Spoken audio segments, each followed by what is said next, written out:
والقانتات والصادقين والصادقات والصابرين والصابرات والخاشعين والخاشعات والمتصدقين والمتصدقات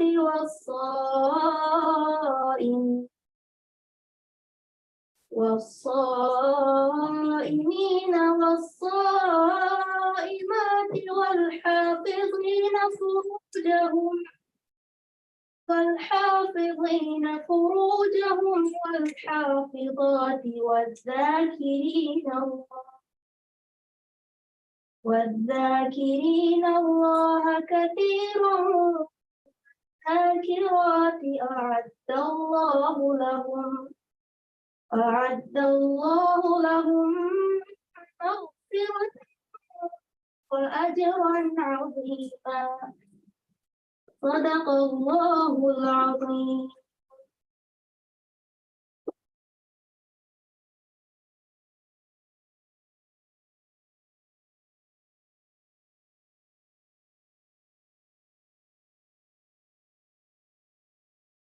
Assalamu alaikum and a very warm welcome to everyone to the Iron Lady Awards. We are your hosts, I'm Fatma Tilha and Fatma Farah. The ceremony began with the recitation of Holy Quran by Maryam Luba Abdullah. The Iron Lady Awards commenced in 2021 by EduFam, and ACE is an award to acknowledge, appreciate, and motivate the efforts and achievements of all the strong, inspirational women around us.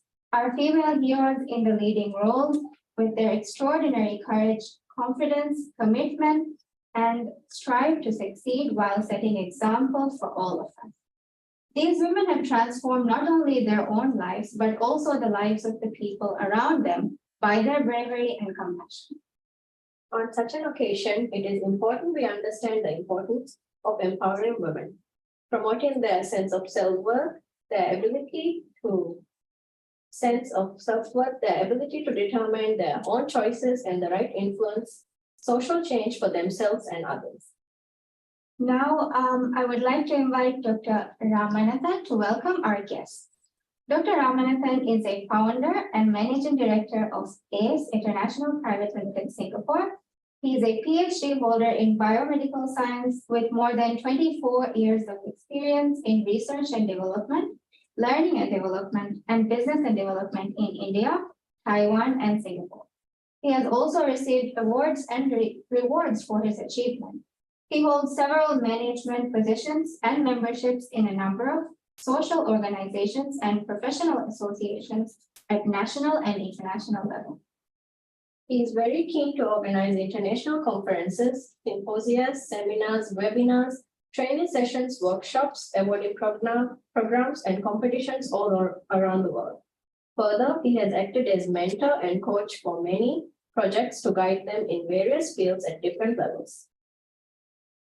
His burning desire is to offer professional consultancy, service in business and management, learning and development, knowledge and innovative technology transfer segments. He is very much interested in formulating institute and industry partnership to provide real-time learning, on-job training, experiential learning, internship opportunities, and to create a better startup ecosystem in the institutional atmosphere. He is passionate in supporting to raise investments and procure business funding supports for companies, institutions, industries who wish to upscale their business operations to the next level. So I introduce Dr. Ramanathan. Good evening, all. Am I audible? Yes, you are. Yeah. Thank you so much for making the day for us. I would like to mention few things. Before that, I warmly appreciate and congratulate the women who are going to receive the Iron Lady Award today. It is wonderful to always having the collaboration and the contributions for the community, along with EduFam International, Dr. Halima Sadia, the director, as well as behalf of ACE International, myself, Dr. Ram, the founder and MD. We are having this kind of collaborations to appreciate and recognize the people in our community on various occasions. One among them is the World Women's Day 2023. We are celebrating the Iron Lady Award ceremony today. I warmly welcome Dr. Anara Naeem, the chief guest for this ceremony, behalf of EduFarm International and ACE International. Also, I would like to warmly welcome all other dignitaries and the awardees. The world without women, there is no wonder. There is no wonder we can't able to live in the world. So always we need to admire, appreciate, and adore the fellow women who are supporting and sacrifice their life in many ways, whether it is family, whether it is in the society, whether it is in the employment categories, whatever the way, the women contributions always need to be appreciated. So we are all human beings. We are born for certain values or certain reasons. But without women, we can't able to come into this world. That's the way the women are the root cause for the livelihood and making the human generation to continue forever. Now, the slogan from United Nations Sustainability Development Goals, one among them is gender equality. We have nearly 17 factors described under the UN SDGs, but gender equality, why should we slogan it out as of now? Men or women, the empowerment strategies are common as of now. So whether it is male child or female child, we need to empower equally and engage them in the society or the employment category in equal manner. So everywhere, the employment categories now boosting up towards ladies to come and occupy the top grade leadership positions, CEO, CTO, COO, CSO, CXO, whatever it may be. The women need to groom their skill sets, attitude, and position themselves for many MNC companies as well as other sectors, not only in public, also private sectors. So this kind of awarding ceremony, recognizing the women who have done certain values, not only for themselves, also for the surrounding and the people who are living with them. There are people who wanted to uplift the underprivileged sections. There are people who wanted to support their family members or their community people. There are women who are sacrificing their life for many things, not only for their own family, also for the underdevelopment sectors. So we are all very happy in hand-holding together with the audience who are presenting here, with the people who are willing to admire the community. We can join together to appreciate and recognize as well as rewarding them the Iron Lady Award ceremony to be very successful. I would like to invite one and all, and I wanted to hand over this dais to the MC. Thank you. I wish all you success.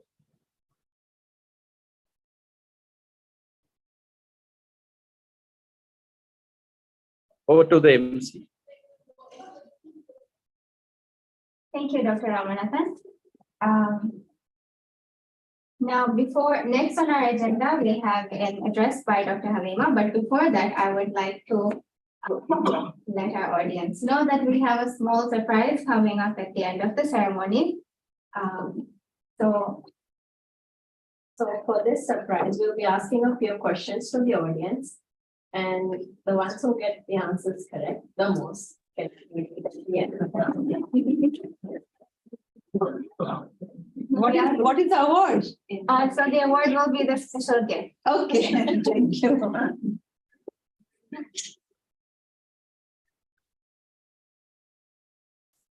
So my first question is, who was the first female pilot? Even on Zoom, people can answer. Who was the first female? Commercial or fighter?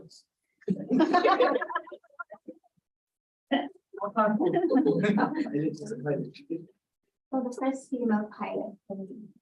Anyone on the Zoom? Who was the first female pilot? Who was the first female pilot? Yes. Sorry, I don't think anybody knows that. Ramonda de la Roche. Ramonda is correct. Who said this? So not Ramonda, that is Amelia. Oh, that is Amelia. Had an answer from the audience. Oh, great. So the correct answer is Amelia. Yes. Why so delayed? Answer.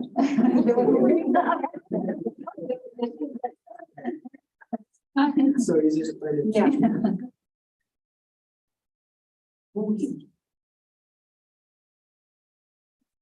So now I would like to call upon Dr. Halima Sadia to address the audience. Dr. Halima is a dedicated, resourceful, and a goal-driven professional educator in the backbone of EduFam International Academy, with a solid commitment to the social and academic growth and development of every child and adult.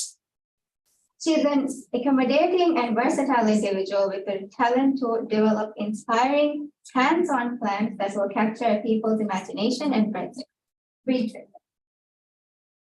Our mission for each module will examine happiness and explore their effects on different aspects of workplace, including importance of happiness and impact on happiness on leadership and performance, productivity, and sustainability. All her higher experiential ideas will include a variety of practical learning methodologies, including workshops and simulation. Her self-designed course, led by, is all about realizing human potentials and helping people to be the best version of themselves. This 1-month leadership course is a life-transforming course focusing on rediscovering oneself, unleashing potentials, finding purpose and meaning of life, requiring self-management, managing skills, and grooming personal leadership skills. And by profession, she is a principal. By passion, she is a motivational speaker, a mentor, and a coach. She has authored 4 books, and her latest book will be released today in the function after a short while. Thank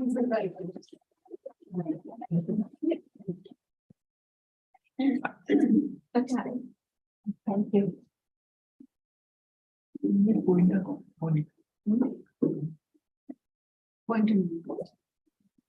This you can put on the view of audience.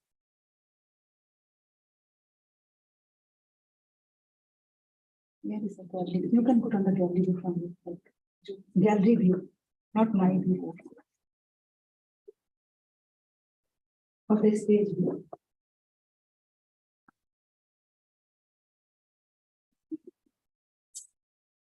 Bismillahirrahmanirrahim. Assalamu alaikum wa rahmatullahi wa barakatuhu.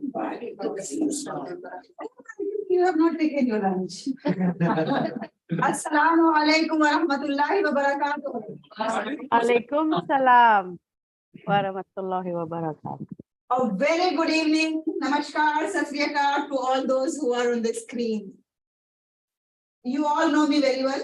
So, and a little bit of introduction has been already given. So I directly am going to start my presentation. Basically, it is not a visual presentation, it is a verbal presentation. And for that, I have to come forward so that I can feel closer to you all and I can speak from my heart, not from those pages that I have written already. That you can maybe read sometimes on the social media and you will update yourself about my speech. So anyway, I'll begin with a question. Am I on the screen? If I'm coming up, no? We can't see you on Zoom. Okay. Now you can see me? Yes. Yes. Yes. Okay, fine. Rihanna, thank you very much. I respect you. So let me begin with a question. How many of you believe that behind every successful man, there is a woman who has believed in him, who has never given up on him, and who has helped him to reach to the stars. How many of you believe in this philosophy that there is a man behind every successful woman? All of us. Yeah, please, raise up your hands. Yes. Wow, so many hands. Yes. Now my next question is, how many of you believe that behind every successful woman, like these women, successful women, there is a man, either father, husband, brother, son, friend, relative, anyone? How many of you believe in this? Yes. Few hands, a few hands. Yes. Yeah. Because the scenario may not be equal for everyone, so that's why a few. So believe me, my dear sisters and brothers, that in both the situations, this is true. That we all are for each other and we need each other. The men need women and the women need men. If somebody says that you can live alone, successfully, happily, how many of you say that this is a truth or you think it is a lie? Yeah. Yes. Yes, Osif? This is truth? No, I don't. There is no room for doubt. You have to tell me concrete answer whether it is true or wrong. How many of you believe that Dharmiana. that they no? How many of you believe in this statement that you can live alone happily and satisfactorily? No, nobody alone can be happy. Very good answer. Shabana ma'am, in her experience, she is telling. Believe me, this is a lie if somebody says. Nowadays, you can see the youngster telling this because I have met many youngsters who are saying, what is the need of the marriage and what is to be with the company of the people because we want to be the professional women, especially my girls, and we want to like fly high and we want to see the all colors of life and we want to enjoy in this world. Believe me, this is the biggest lie of the world. You cannot be happy alone. You need people around you. You need your counterpart around you. And I'm going to prove this. How? The man was created by God, and man was created the best place to live in. Paradise. The best garden. But man was unhappy. Man was incomplete. Man was not satisfied. Then God created a woman. So since man was unhappy without women, so for men it is true that they cannot live without women. But since women have been created to accompany men, the purpose of women is to live with men and to make this world a beautiful place. So in this way, if somebody is going beyond the nature and saying that I don't need men in my life and I can be successful without men, that's also not right. So we need both each other. We are complementing each other. Here, when I'm saying this, I don't mean that only you focus the husband. No, I am including the male in the form of father, in the form of brother, in the form of son, in the form of friend, in the form of relative, in the form of husband as well. But husband's role is little greater than other roles because we spend most of the time with husband. Now, the question will be that they are the one who always criticize us. Isn't it? Very true. I'm speaking in the experience of my own life. And many of you will agree with me. So if you are a woman of substance, and that's why we are giving today the Iron Lady Award, then you should know how to deal with that. You know, there is a philosophy that we should love our haters.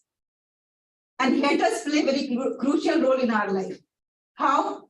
Because they are the ones who are spending more time thinking about us, observing us, looking at our actions, looking at Okay, ma'am, I want to add, but looking at all the aspects of our life. So that's why haters are important for us. Then only we become diamond, then only we become gold. Otherwise, if everybody is appreciating, okay, Dr. Sadia, very good, very good, very good, then I'll be like that. But if somebody says, no, your decision was wrong, you should have done in this way, then I will think, yes, I have to think twice about this. And then I have to introspect myself and I have to then finalize that in what way I should do next time. So that's why if husband criticizes, we have to take it in a positive way because they are the ones who want us to see on the greater heights. That's why they do that. And that is important for our life. Okay, and that's why Zeba is Zeba, and that's why Halima is Halima, and Shabana is Shabana, and Dr. Anara is Dr. Anara. Otherwise, if they are not there, then naturally we are incomplete. And we are not what we are today. That's why I have taken my topic that he without her and she without him is incomplete. On this International Women's Day, I am talking in this way. Maybe I am sounding like very awkward that on this day I should have spoken in some other aspects, but I'm speaking in this way because I find that men and women both are the two sides of the same coins. And there is no difference in that. There are many men who have made their women, and there are many women who have made their men. The examples are plenty. Like if we take the example from today's world, then I must say that Barack Obama and Michelle Obama are the best example for this. When Barack Obama was the president, Michelle has taken backseat and she has spent more time on the household affairs. But now when the president's term is over, we can see that now Michelle has taken the front seat of her lawyer profession, and Obama is appreciating him in many ways and encouraging and motivating her. Not only this example, there are many, many examples we can find in our surroundings, we can find from the history, and we can find around the globe. When men have started thinking in this way, that it's not only women who has to take the responsibility of households, but it's the men equally, and both have to work together. Now, mutually, they have to decide that who will be taking more responsibility of the house and who will be taking more responsibility of the career and profession, because any one of them has to be compromising at times. If both of them are very ambitious in their careers, then naturally the family will collapse. And the children, those we want to nurture in the best citizen, that's not going to happen. So any one of them has to take the back seat for some time, or maybe permanently, or one of them has to take the front seat. As far as career is concerned, I'm talking about that. Now, my dear sisters, do you remember that incident in the history when a man came in the house? He was shivering, he was shaking, he was nervous, he was frightened. And he said, cover me with blanket. Cover me with blanket. And the lady who came forward was a very successful businesswoman. And the lady said that you are a noble man. You are a kind person. No harm will come to you. You have never done anything wrong with other people. Why are you worried? And not only she counseled and consoled, but she has taken the man to a learned person just to find out what exactly happened. Who was that gentleman who has grabbed him tightly? And that was the reason why he was nervous and he was frightened. You all must have understood that about whom I'm talking. And that was the reason why within 25 years, he has become one of the top most influential person in the history so far. Within 23 years, not 25, I'm sorry. Within 23 years, he was able to spread his mission in such a vast speed that history has not seen before that. Who was the first cause and reason or the source of motivation? The wife. If today when a husband comes home, we are sitting there with lots of complaints. Okay, this happened, that happened, that happened, this happened. And if husband will say this type of things, then we will always try to find out the mistake in husband itself. Oh, you must have done something wrong. And same vice versa. Same even when wife explain anything and try to tell something, then the husband's first stance will be there. You should have done something this. You should have done in this way, in that way. They will never appreciate. That attitude we have to change. We have to be more appreciative of each other. This is human psychology. That is not only true for the husband and wife, but in any of the relationships. If you focus more on the shortcomings, then you will find the relationship will always be the bad. But if you focus on the positive aspect of the person, then you will find that you are always in a good relationship, and mutually you can understand each other in a better way, and you can be the reason or cause of improving the person. So now, before I end my speech, let me just ask you people a question. That why do you want to be successful? What is the reason? What is the cause? Why do you want to be successful in life? Of course, there is no need to say that you want to be successful, isn't it? But why? I have asked this question to many people, especially the youngsters. And their answer is, they want to make more money. They want to be rich. They want to be like Jeff Bezos. They want to be like Elon Musk. And that too overnight. Okay, they don't look at the like iceberg inside the sea. They just look at the 11% outside. And they think that it is so easy and they can be successful. This is a very, very meager or very, very mean purpose of being successful. If you want money, there are many ways to get money. I will suggest you many ways. But do you think that there is a time in life when you think that money becomes secondary? And at that time, you need people around you. There are families, their children have not spoken to the elders since months and months and years and years.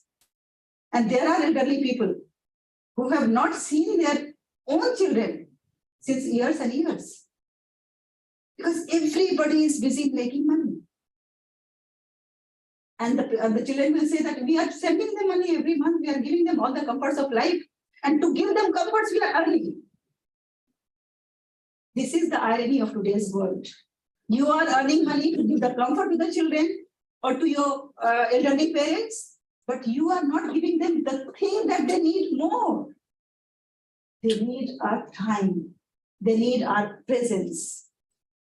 They need us around them. And that's what we don't have today.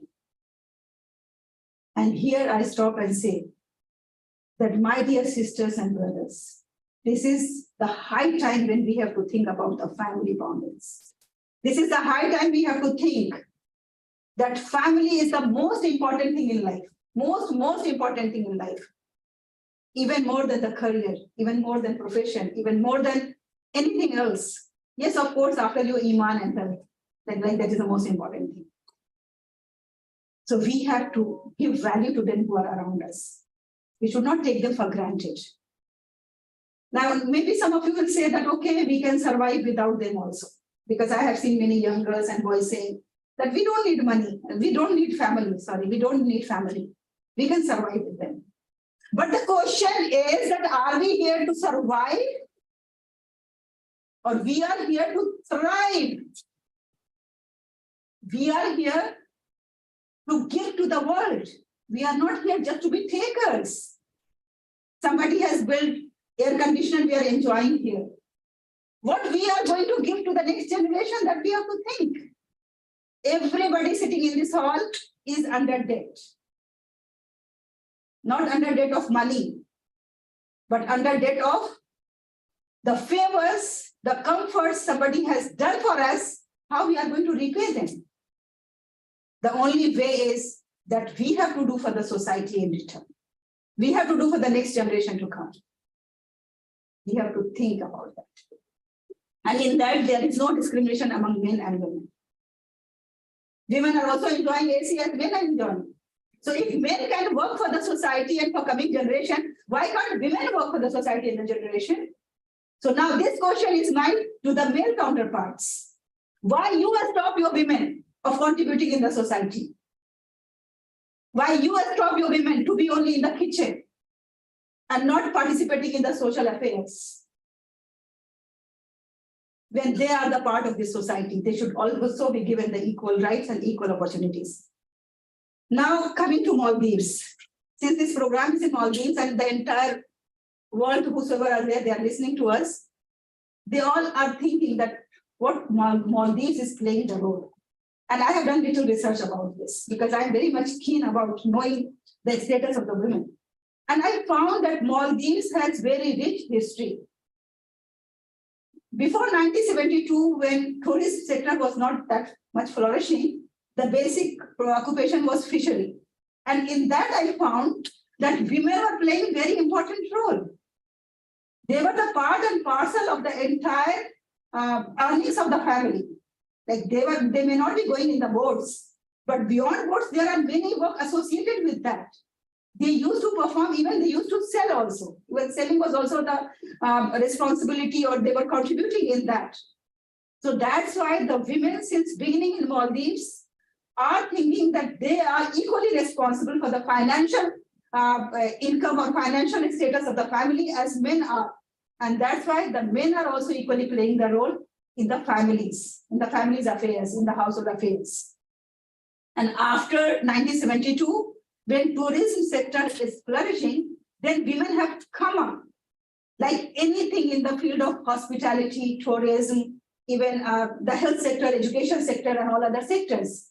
And Maldives is considered to be one of the most friendly places where women can work without any fear. Women are given the opportunities to work in any of the fields without any fear, without any hesitation. They are motivated, they are encouraged. That's why I think that today, if all are assembled here and we are celebrating the Iron Ladies, those who have proved themselves since long with their achievements and challenges and strives, that this place is the right place to organize this Iron Lady Award function. And I salute to the ladies of Maldives. I have, during this 8 months of my stay, I have seen them very hardworking women. And I have seen them very responsible women towards the family, towards the children. And I should not comment about anything else because that is in the inverted commas. That is very much understandable to the people who are here. But I must say the positive aspect of the women, that they are really very hardworking. And they really are the pillars, strong pillars of their family. And that's why I congratulate to all the women of Maldives. And at the same time, as a sisterly, my advice would be that if you are working so hard, then let's make the family stronger. And let's compromise a little bit. Let's sacrifice a little bit if it is for the sake of the bonds of the family. Because in every family, there are some sacrifices and compromises involved, then only a family comes into existence. With these words, I'm going to conclude, just showing my gratitude towards my family members, because the hero in my life was my father first. He has taken a revolutionary step by sending me to the hostel, where in my village, no girl was allowed to study. There was only a madrasa in the village up to grade 3. So girls were allowed only to study up to 3. Then after that, there was no education system. The high school was in the district and the girls were not allowed to go to the district. It was quite far.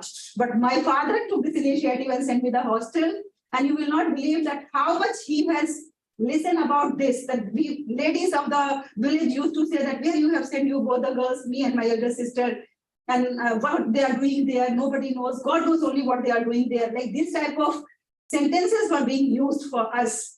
But my father was very firm on that. So he's the first hero who has given me the opportunity.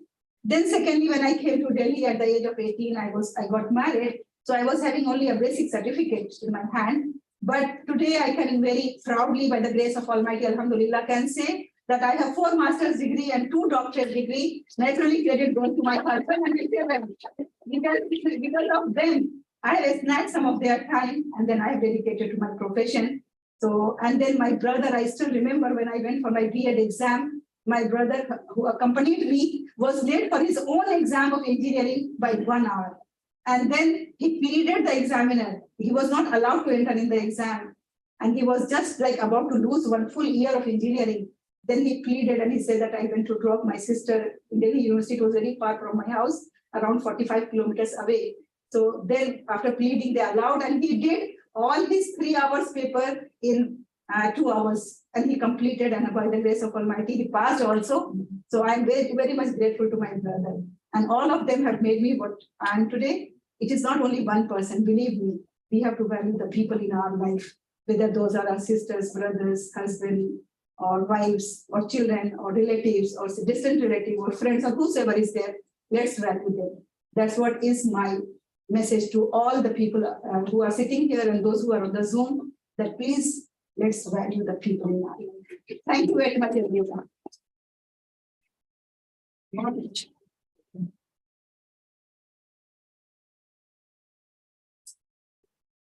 Thank you, Dr. Halima, for the most inspirational and eye-opening words. Now we'll move on to another question before we go on with the next item of our agenda. So the next question is, who is the first female president of India? Who was? Indians are allowed to answer. Indira Gandhi, Nemo Patil? President. President or Prime Minister? President. Answer. Who was in any country? Pratibha Patil. In any country? No, it was in India. India. Indira Gandhi. Uh-oh. He's talking about the globe in the world. But she was not president. Prime Minister. Yeah. Prime Minister. All right, so next we have the special address by our guest of honor, Dr. Anara Naim. Dr. Anara Naim is the former parliament member that now serves as an Islamic lecturer, author, lawyer, and a mental health advocate from the Maldives. Since 2007, she has been advocating for the religion of Islam by giving public lectures via TV and radio programs. So we welcome Dr. Anara.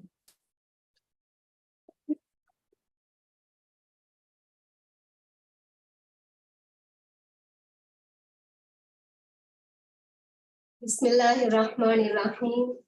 Alhamdulillah, wassalatu wassalamu ala rasulillah. Good afternoon, ladies and gentlemen. Assalamu alaikum. Wa alaikum assalam. I would like to thank everyone for your presence this afternoon and for giving me this opportunity. It is indeed an honor to be here today among so many great and exemplary leaders in different fields of the modern world. Throughout history, it can be seen that women played significant roles in the development and advancement of every walk of life. However, it is only recently that these women have started to get the merit that it benefiting to them. Today, this recognition is even more crucial because our younger generation, with regards to the adolescents and young adults, are constantly looking out for role models that bear inspiration and truth sharp enough to shape their future. Hence, the vitality to guide them to such sources is upon us as women and as leaders. Gathered here, we have an abundance of successful women from different nations and religions. As a Muslim woman, I would like to say a few words about the roles and rights of women. Islam gives women a lot of respect and regard. For instance, as mothers who need to be revered, obeyed, and shown consideration, not only that it is considered pleasing one's mother contributes to pleasing Allah. Our teaching instruct us that the best path to paradise is through a mother's contentment. Islam honors us as wives. The woman has claims over the husband similar to his, with the exception that he has a degree of authority over matters due to his responsibility of providing and managing the family's finances. According to Islam, the best Muslim men are those who behave towards their wives with the utmost esteem. As for our pride, our daughters, Islam exhorts women to provide them good upbringings and excellent education. Islam commands having daughters as they are considered to be gifts that are incredibly rewarding. For instance, the Prophet Muhammad, peace be upon him, said, "Whoever looks after two girls until they become adults, he and I will arrive like this on the day of resurrection while hold his fingers together." There has always been a lot of misconceptions about the rights of women in Islam. In the past, our place in the world, in the whole world, as women was disregarded. The rights of women were soiled and we were treated as inferior and even seen as a misfortune. To shed light to this, even in the 18th century, our children were considered to be a possession solely of the father. Our education limited and the laws that ultimately all of has to abide by was decided for us. While we admit there are flaws, wrongdoing and neglect of women among some people, ultimately each person will answer for themselves in the course of time. In conclusion, no words can express the amount of collective gratitude we feel at this occasion to be afforded to speak and act on behalf of women over the centuries. The struggle we withstood has borne fruit sweeter than anything comparable. To all the women receiving awards today for their outstanding contributions to our societies, congratulations. And to all of us here today, let us continue to work together to create a more just and equal world for all women. Hereby, I would like to close by thanking my spouse, my mother, and my family for their continued support always. Thank you.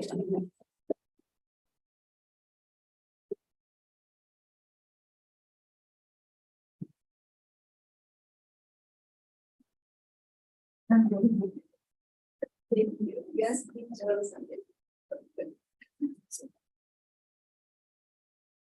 Dr. Anara for the wisdom. Next on the agenda is a speech by Mr. David. Mr. David Assam was born in Manchester, England in 1965, and he has lived in England, USA, Denmark, Singapore, and now he's in the Philippines. He currently has 3 children and 6 grandkids. He is an internet entrepreneur. David has authored 6 books and published a total of 35. He has delivered almost 500 speeches and has been a Toastmaster and a Rotarian and is an Tagorian and a member of the Marx Society as well. He is semi-retired, living in a beautiful city in Philippines with his fiancée Julie. Mr. David Hudson. Mr. David. Hello, everybody. I hope the weather is good in the Maldives today and you're enjoying the program so far. Thank you very much to the three speakers ahead of me, Dr. Ram, Dr. Helena, and Dr. Anara. My purpose today is to introduce and tell a little bit about each one of the Iron Ladies we have today. The name Iron Lady originally came from Margaret Thatcher, who was the Prime Minister of England back in the 70s, 80s, and the early 90s. And I was a teenager at the time she was elected to power. And during one of her speeches, she said, "The Iron Lady is not for turning." And so it is with the awardees we have today. They have been strong, powerful, and dedicated to their causes. And this is why we are awarding them today. It's been a difficult task for the judges because there are a lot of very strong modern women in this world. And we had to keep it down to 17 women to get the awards today. But I think you'll agree as I go through and introduce them to you that they are all very deserving of their awards. So here we go. And I apologize for any mispronunciations I have because English is my primary language and some of the names are a little bit complicated. So here we go. The first person is, oops, my mouse is looking. The first person is Dr. Shabana Nazir. Dr. Shabana is a state awardee and recipient of many prestigious awards. David, you will only read the names and then their introduction. Once we will give the award, that will be done over at that time, okay? Okay, all Let's right, read out good. the names. Yes, thank you very much. All right, no problem. That'll be a lot easier to do. Okay. So, okay, the first awardee is Dr. Shaban Nazir. Next, we have Shazia Shakil Hadia. Then Nuhi Khan.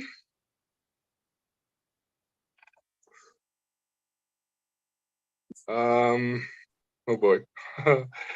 Anvadra Venkatiswaran.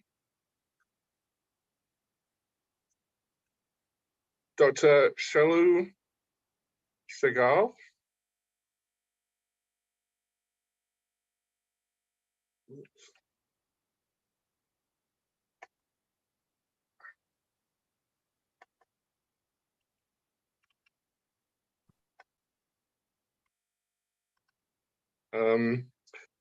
Mamdua Majid.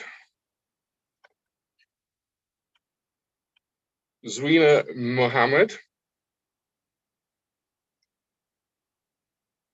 Rihanna Abdullah, good friend of mine. Mrs. Mina Swesh.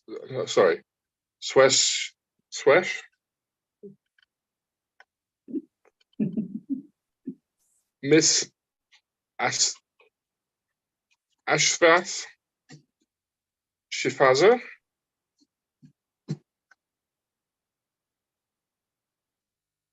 Mariam Shafia Steinheither. Millie Lang.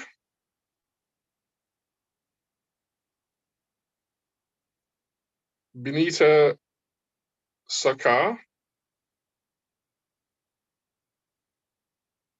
Catherine Peter.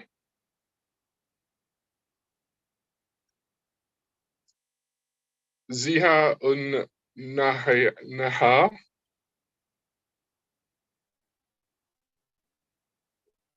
Pushpalta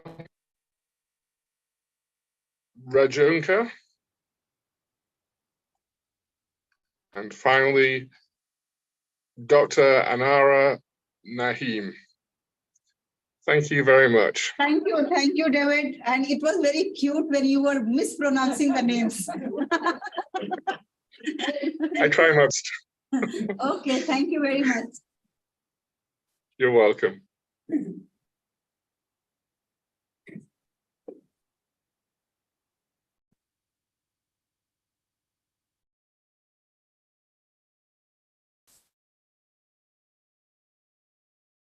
Thank you, Mr. David.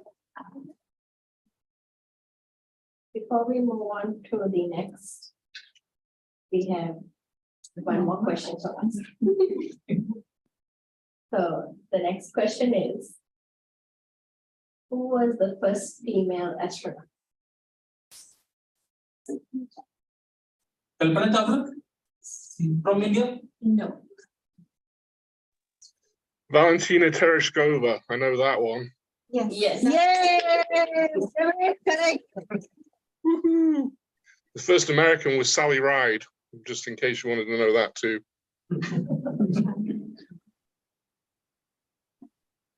So now the moment we've all been waiting for.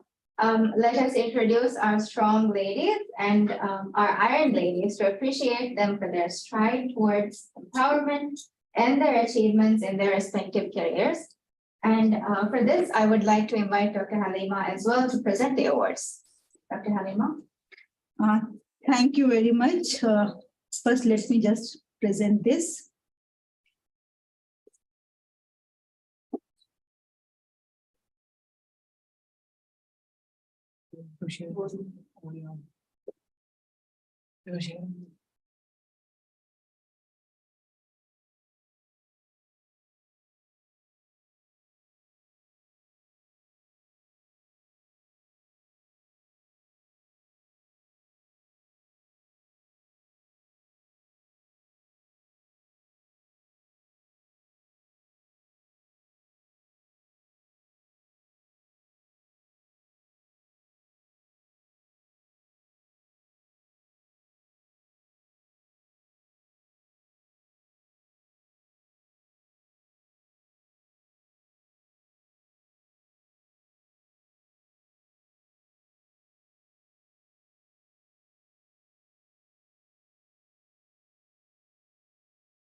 She is taking about women education.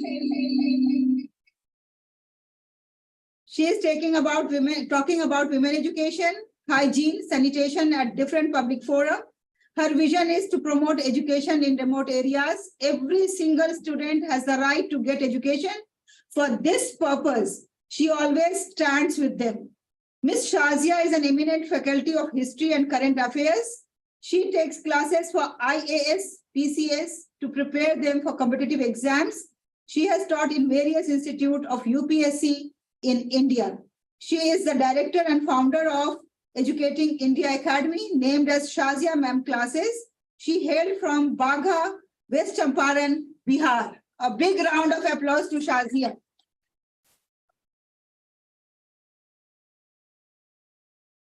May we request Shazia to share her success story, please.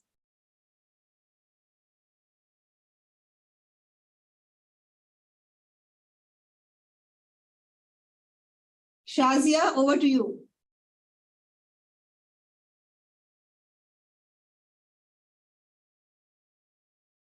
Is Shazia in the meeting?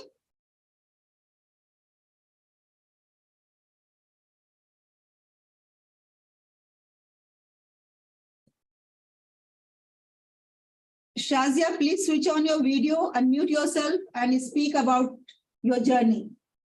We all are eagerly waiting for you. Shazia Heather.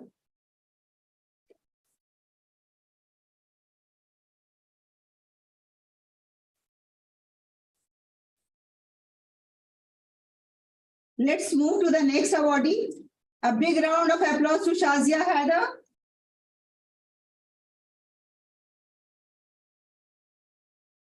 Next awardee is Ruhi Khan from United Arab Emirates.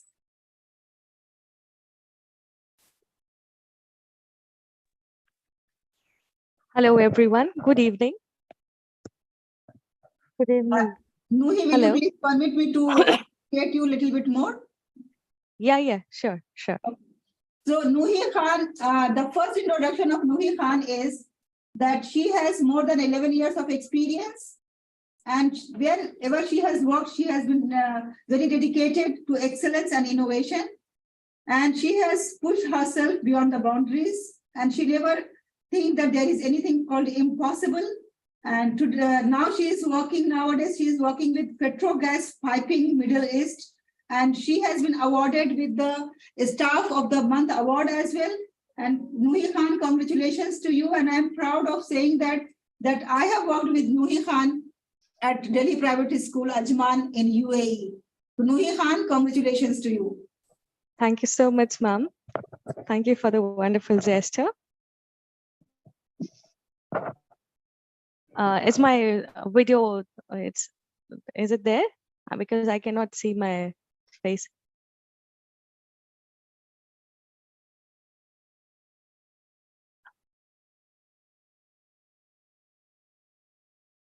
Hello? Yes, Nuhi. Yeah, I'll continue. No worries. We are not able to see your video. We are not able to see your video. Yeah, in fact, I'm also not able to see. No problem. We can hear you, but we can listen. Okay. Yeah, as I am Nuhi Khan, and I'm working with Petrogas Piping Middle East, Dubai. I'm working as a business development officer here, and I'm also a social worker with Sharjah government, UAE. So first of all, I want to thank Allah for all the blessings He has bestowed on me and for this award, and then my parents for making me capable of being at this place and position where I am today. I am deeply honored and humbled to receive the award on this International Women's Day. This award is not just a recognition of my achievements, but a celebration of the strength and resilience of all women possess. It is a reminder of all struggles and sacrifices that countryless women have made. I won't express much about my struggles and achievements because I believe that every woman is a warrior. Every woman is fighting for herself, and she is an iron lady. I want to convey to every soul who is suffering or whoever feels down anytime, just believe in yourself. You are yourself unique You are beautifully created by Allah. You are your own voice and you are the hero of your own story. So never let yourself down in any way. Bring out the best version of you, work on yourself, and bring positive changes around you. Because women are the real architect of this society. So being an iron lady doesn't mean it's being unbreakable. It means having the courage to face the challenges and the determination to overcome them. It means being resilient in the face of adversity and never giving up on your dreams. So as a woman, we face unique challenges and barriers, but we must never let those obstacles stop us from achieving our goals. Throughout the history, we see women have shown incredible strength and courage in the face of adversity. So to all the women who are listening to me today or all out there, I just say that again, believe in yourself and trust in your abilities, and never let anyone that you tell you that you cannot achieve your dreams ever. We have the power to make a difference in the society. Allah has made all the women so powerful, our lives and the lives of others also who are around us. So let's continue to support each other and lift each other's up, because when one woman succeeds, we all succeed at the same point. So that's it. Once again, I am deeply grateful for this honor and will continue to use my platform to inspire and empower women everywhere. And last but not the least, I would also like to thank Dr. Halima Sadia, who is our mentor and an unstoppable warrior herself. I've always seen her distributing positivity and encouraging all the women around. So, Thank you very much. thank you Noor. so Thank much. you. Thank you Yeah. and congratulations once again. Yeah, thank you so much, ma'am. So next Iron Lady is Anuradha Venkateswaran. She is from Singapore. She is a passionate Tamil teacher. She arranges competitions and workshops for students to learn Tamil language. To bring women's talent, she organizes many webinars and debates to bring out the talents in the people. She is a debate speaker herself, and she does lots of voluntary services for the needy people. Congratulations to Anuradha, and may I request Anuradha to kindly share her story.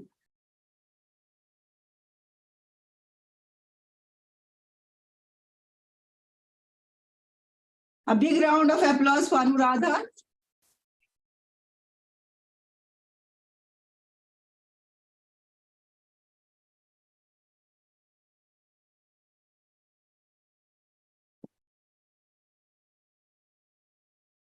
Anuradha, can you unmute yourself? Because I'm unable to see you here.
No one speaking?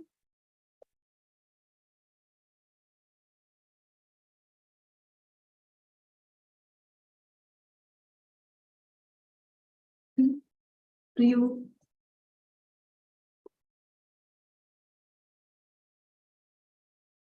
Shalu, unmute yourself and speak, please.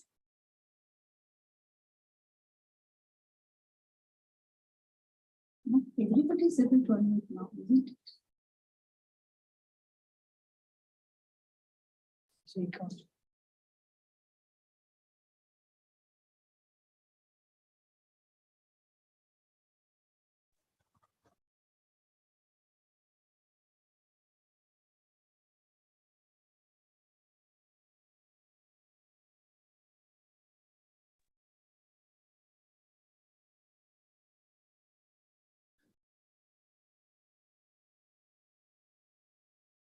Yes, I'm able to unmute myself, but I didn't hear my name announced.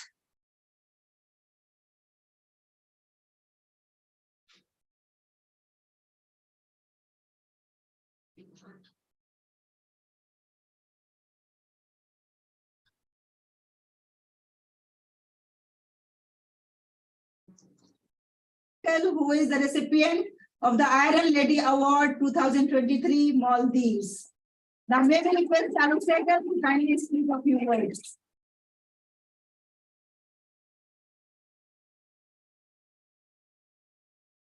Yes, Shalu, you can speak now.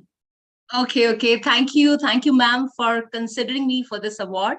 Thank you so much for recognizing my achievements and contribution in the field of education. I would like to quote Dr. Halima's line here. Ma'am said, "We are female hero in leading roles in real life with our extraordinary courage, confidence, commitment, passion, compassion, strength, integrity, and set an example for others." Thank you, ma'am. Really, I do believe we are. And yes, ma'am, I'm a small town girl born in Abohar, Punjab, India. I never imagined that one day I would be receiving an award for my contribution to education. After completing my studies in computer science, I decided to pursue a master's in business administration. Even though it was completely a different field for me, but little did I know that this decision would take me on an incredible journey. My first opportunity to work abroad came when I landed a job in Bookworth in Botswana, South Africa. It was not an easy start as I had to adjust to new culture, learn new skills, and navigate a completely different environment. However, I persisted and eventually settled in. I started building a life there, but circumstances changed and I had to return to India. Back in India, I got married in the beautiful town of Himachal Pradesh, Solan, which is famous for mushrooms. So it is known as Mushroom City of India. And I decided to pursue a career in education. I went back to university and earned my doctorate in management, determined to achieve my goals. As I started my teaching career, I realized that I had found my calling. Year by year, I explored and enjoyed the journey of teaching, touching the lives of countless students. My hard work and dedication to education paid off as I began receiving the recognition for my contribution to the field of education. Today, I feel incredibly proud that your organization has selected me to receive this award. It is a tribute to my devotion, my commitment to education, and unwavering belief in the power of learning. Thank you so much, everyone. Thank you, ma'am. Thank you. Thank you, Dr. Shalu. Thank you. You deserve every bit of this award. You are a fighter, you are a warrior, you are an iron lady. Thank you, ma'am. Next awardee is Lifetime Achievement Award. And she is a lady who belongs to Odisha, but she is now a delight. Her name is Mamduha Majid, who was born in Odisha and brought up in Iraq, Baghdad. And she has done her master's in Arabic from Jamia Millia Islamia, and she has served as Arabic announcer cum translator in All India Radio, New Delhi. and she was deputed as the entrepreneur of late President of India, Fakhruddin Ali Ahmad to UAE. And this is really a great, great honor for anyone to be the translator of the President of India. And she has also worked as a translator in several international conferences held in New Delhi. And after her retirement from All India Radio, she has started involving and engaging herself into the social work. She runs a school in her hometown in Odisha, and also she has a vocational center in New Delhi, where she is imparting the education and vocational trainings to the poor and needy girls of the society. Mamduha Majid is a woman of substance who has proved herself that how a single mother can nurture the children and can make them successful, and she herself can be beneficial for the society, not only for her own children, but the children of the society, those who are in need. Congratulations to Mrs. Mamduha Majid. Assalamu alaikum. Are you hearing me, all of you? Yes, Mamduha Pa, wa alaikum assalam. In front of all these warriors, ladies, I don't know, I don't see myself anywhere there. Anyway, thank you, Dr. Halima, to have selected me for this prestigious award. I don't think I'm to the status to that. But anyway, thank you very much. I would like to just say two words.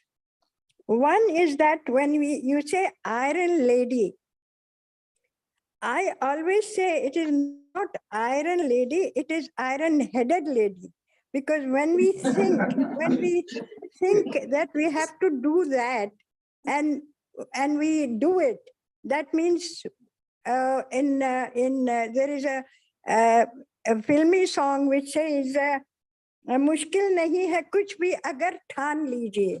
So when you decide something, you have to, and you do it, then you don't feel great about it. You feel that you have done it. That's all. And another thing which I would like to say, that it is always, as you said, without a man, a woman is nothing. Without a woman, a man is nothing. Yes. Yeah, I brought up 3 children single-handedly, of course, after Allah. Allah gave me the strength. And after that, my father, who gave me the strength, he gave me education. Whereas in Odisha, when I was a child, there was not a single girl going to any school. Whereas my father, who was posted in Indian embassy at Iraq, Baghdad, he sent me to a French convent, whereas my mother was dead against it. She went on saying, it is haram or it is a sin, a girl goes to the school. But my father was adamant and he put me in a school, and that is why today, and he made me strong-headed myself. And I really thank God and thank him to make me that. And I brought up my children, same thing. I made my daughter also strong-headed, but not to be on top of the man. We should always be lenient to the situation which comes to us. But when it comes a little bit difficulty, you have to decide strongly. And I think that is how a woman can achieve whatever she wants to achieve. And God may bless you all. I must say, all of you should be blessed that you have achieved something, and may you achieve furthermore. And here I would like to finish my word with another couplet in Urdu, which says,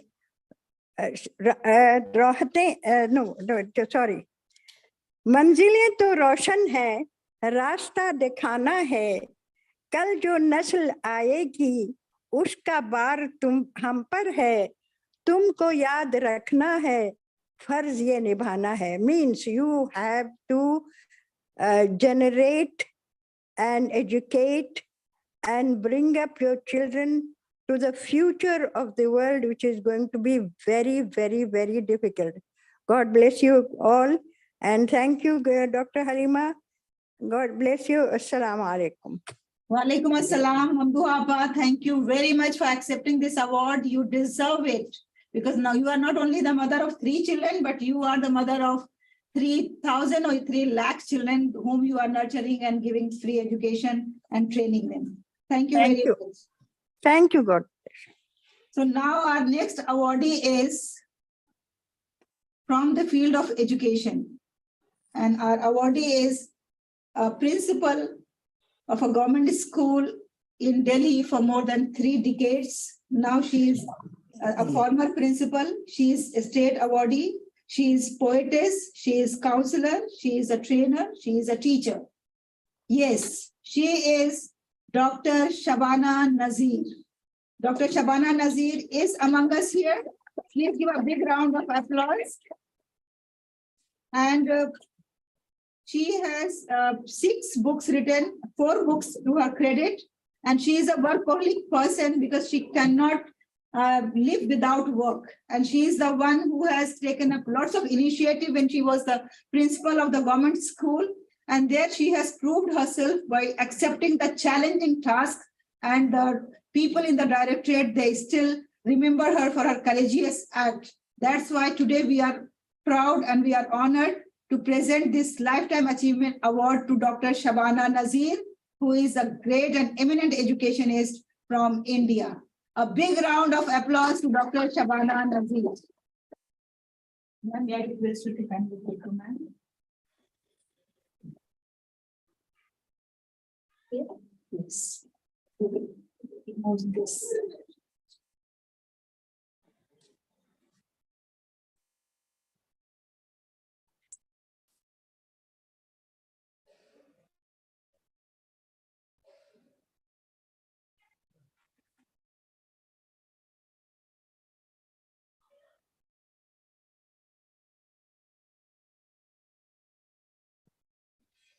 One word, 2 words. Please come.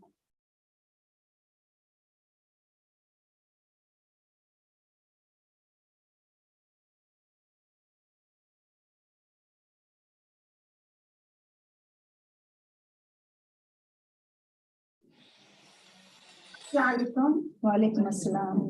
Good evening to all of you. First of all, I am grateful to God that who has given me this opportunity, and because of His blessings on me, I am here.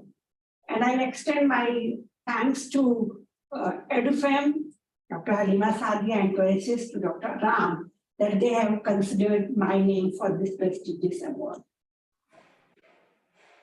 To start, I would like to say that I was born in Bombay. And my father, who was a renowned Urdu poet, broadcaster, writer, he was working with All India Radio, Bombay.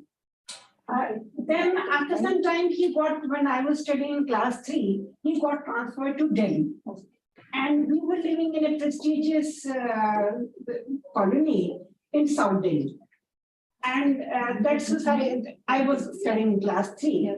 And there we had only 1% Muslim population.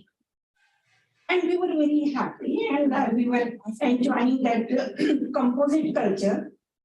And there was hardly 1% you can understand. There's hardly any that society over there. Since my childhood, I had a passion to completed my graduation from a reputed college, from Delhi University, Delhi Shri Ram College. And after doing that, I decided to do B.Ed. I did my B.Ed very nicely. And right after completing my B.Ed, I got government job. That was also very good. But the turning points come here. That government has posted me at a school 30 kilometers away from my residence, and that too in a walled city area of Old Delhi and 100% Muslim population. And 100% girls were coming from Fort City area, from Old Delhi, and they were coming from all Muslim population.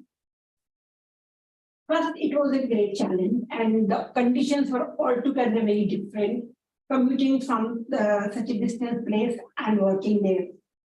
But soon I realized that no, this is the place where I have to work. There I realized for the first time in my life that Muslims are lagging behind in education so much, because we were very happy in our family, all people were educated in family. So I never realized in my life. And the greatest shock of my life came when I came to know that we Muslims belong to educationally backward minority. I was a teacher, and I was made in charge for distributing some scholarship or money coming from government. And lakhs of rupees were coming for the children who belongs to educationally backward minority. And I used to feel humiliated. Because we are the people who say, we are the people who say, ilm hasil kijiye, jana padega Cheen ko. Ilm hasil karna har mard aur har aurat pe farz hai. And we belong to educationally backward minority. And the only second community who was getting this scholarship was New Buddhist. I can't, even today, I am unable to digest that we belong to such a community. And that day I decided that this is the place I have to work. This is the area I have to work. And I have to work for these girls. And why girls? Because if we educate girls, so we get an assurance that the next generation will be educated. पढ़ी लिखी माँ की गोद का बच्चा different. So we started doing this. When I was started doing this, by the grace of God, I was a teacher at that time. And I started my job, the first job was in 1975. And I was working as a teacher. Then I improved myself, I kept on adding my degrees. And I got selected directly principal through UPSC. UPSC, you know, it is the reputed organization of Government of India, Union Public Services Commission, and I became the principal. When I became principal, then I had authority. Then I was at top of this institute. Then I had the authority to do the things that better way. I made a thing, and we started working for the cause. Some committee teachers, they came along with me, and we started working. We started counseling parents because 99% of the girls, they were first generation learners at that time in Delhi. And 99% girls were they were first generation learners. And they lacked appreciation for education. So we started with the counseling to the parents. We compelled them that they are duty bound to send their girls to school. And don't get rid of them by marrying to any boy who is coming. The first offer they come, and they will just dispose of the girl. This should not be done. And gradually, first I wanted to achieve the quantity. And then we focused on quality. My school, which was situated in just adjacent to Jama Masjid of Purani Delhi, Old Delhi of and that school started giving 100% result in class 10 and class 12. And people started paying attention towards it. My girls started participating in different activities, but they were not even participating. When they started participating, they started showing their talent also. And they started achieving things. My teachers, they started achieving, they got Indra Award and State Award, etc., etc. And my children, they started getting award. They started getting the award and so many awards they started getting. When they started getting these awards, even the authority, even different academy, even the department, they started noticing our work. And my children, my teachers, they started getting the awards. And the news of my school regularly came in newspapers regarding the success of the girls, regarding the good results shown by the teachers and my girls. And my school, that Old Delhi school, that Urdu medium school, it became the best district school in Delhi. And not only once, consecutive 4 years. Reaching the top is good, but staying at top, it is challenging. And consecutive for 4 years, and after the department said, we know that your school is the best, but this award should go to other schools also. So we were at that time. Now, the thing came when my school girl topped Delhi. Delhi topper was from that Jama Masjid schools. And that day, I took relief that, okay, my school has reached a level, and my children, they have started the sense of appreciation for education. And the girls who are the first generation learner now, they are confident enough to motivate the generations to come. And they started doing the topper of my girl. And as I told you, not only they were the first generation learners, but they belong to the lowest strata economically as well. The girl who topped Delhi topper girl, her father was a petty cook in just a eating joint on the street. The other girl who topped the school, her father used to wash the cups near this tea stall. But these girls started doing this. And when you do good to others, good comes to you. Even I got so many awards, and I don't consider those awards for me. I consider all those awards to my teamwork. I had a very dedicated teamwork as well. And even today, I don't feel that I have achieved something. What I feel is that woods are lovely, dark and deep, but I have promises to keep and miles to go before I see and miles to go. Thank you very much, Shabana. A big round of applause to Shabana ma'am, ladies and gentlemen. Now our next awardee is from United Arab Emirates. She is a young aspiring girl who is from the field of education, and she has proved herself that she is an expert of EYFS. Fatima Zoena Muhammad educates students globally. Her Life Kit 101 was created during the COVID-19 pandemic as a service to the community. And she is a teacher who shapes the young minds and coach for the teachers training since last 20 years. She is experienced in Montessori, EYFS, CBSE and IGCSE syllabuses, and she is passionate about teaching.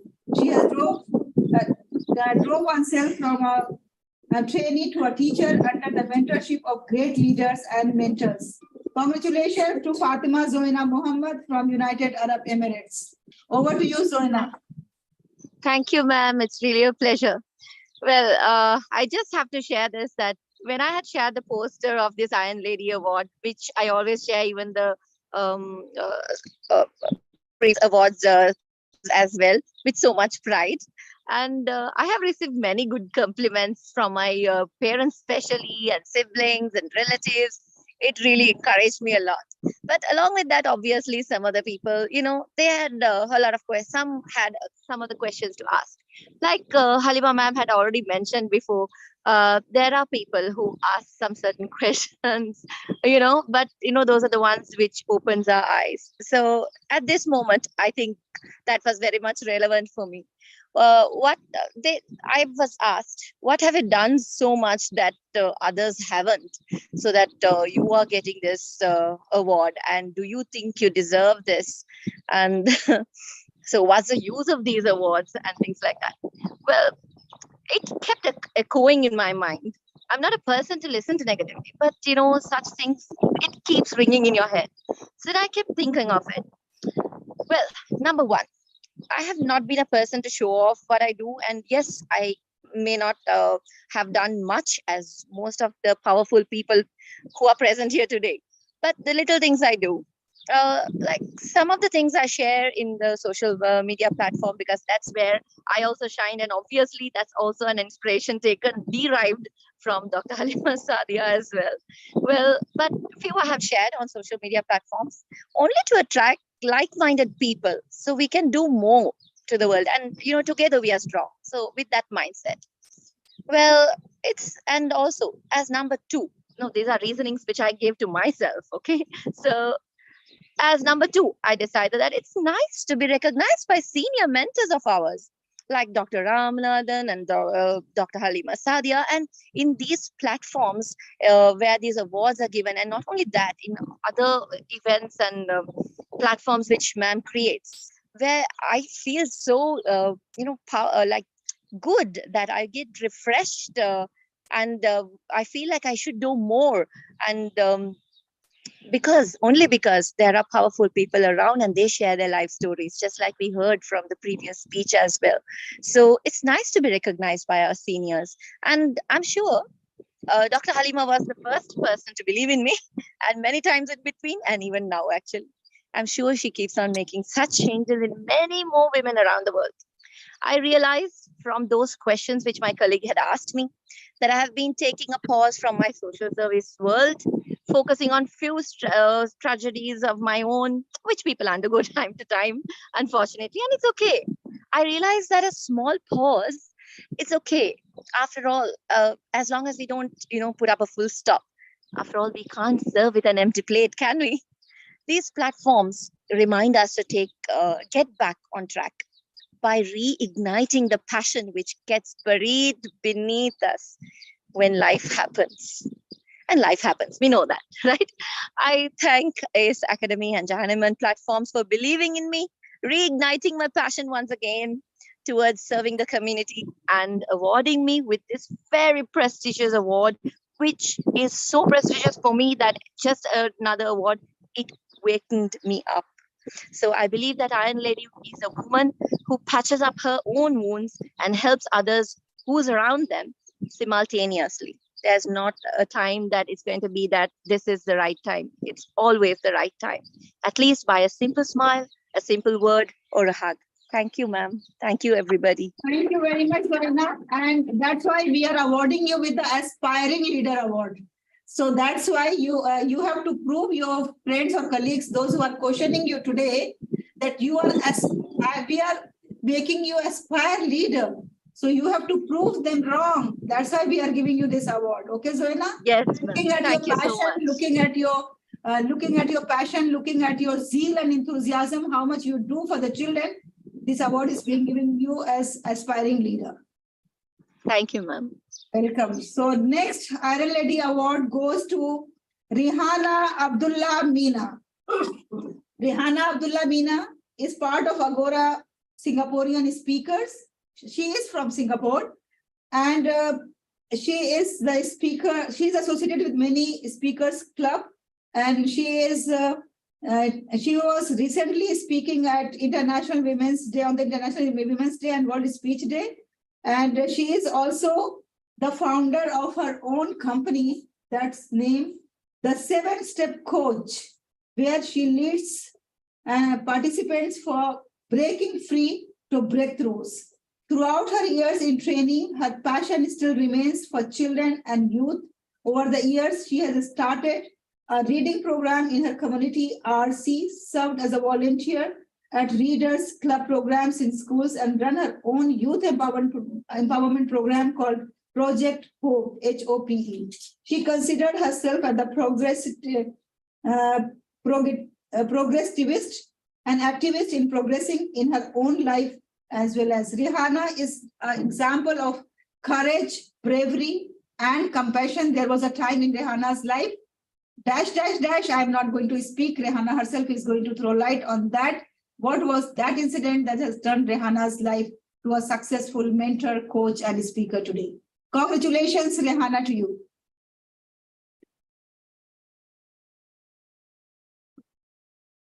Rihanna, please unmute yourself.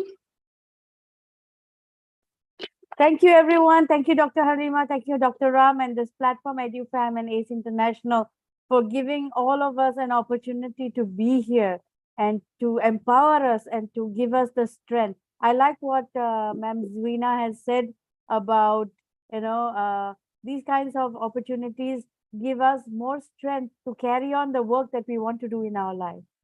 So whatever I am today, the true Iron Lady is not me. I have to give the credit to my mother because she is the Iron Lady in my life. She raised 2 daughters by herself on her own when my dad left us, and she raised us to be strong, independent, powerful women. And why I'm here today is only because of her. She taught me to be strong and to face any kind of challenge.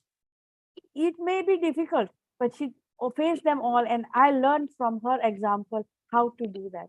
And this honor actually goes to her, and I really tribute my mother for all that she has done for me and my sister to raise us and bring us to where we are today.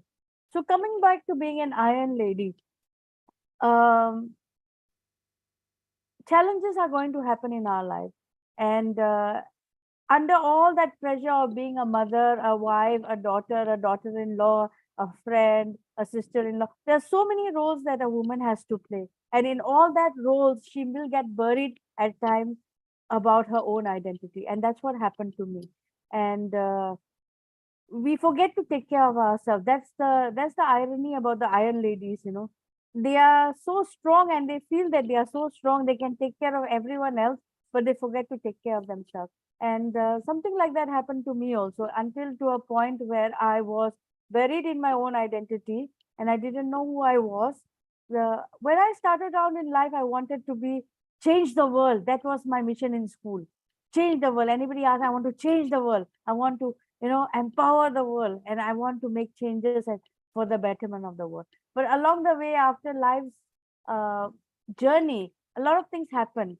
And one of them was I ended up with a very bad spine problem where I was almost going to be paralyzed, and that totally shook my whole world. I was so afraid of that, and many other things also happened along the way that changed my perspective and made me weaker. And I lost that identity of that strong person who wanted to change the world.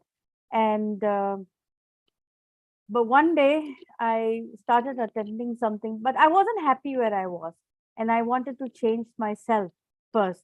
And I kept looking outward for the changes. But the path to my transformation was inward. And when I realized that, I began to make changes within myself.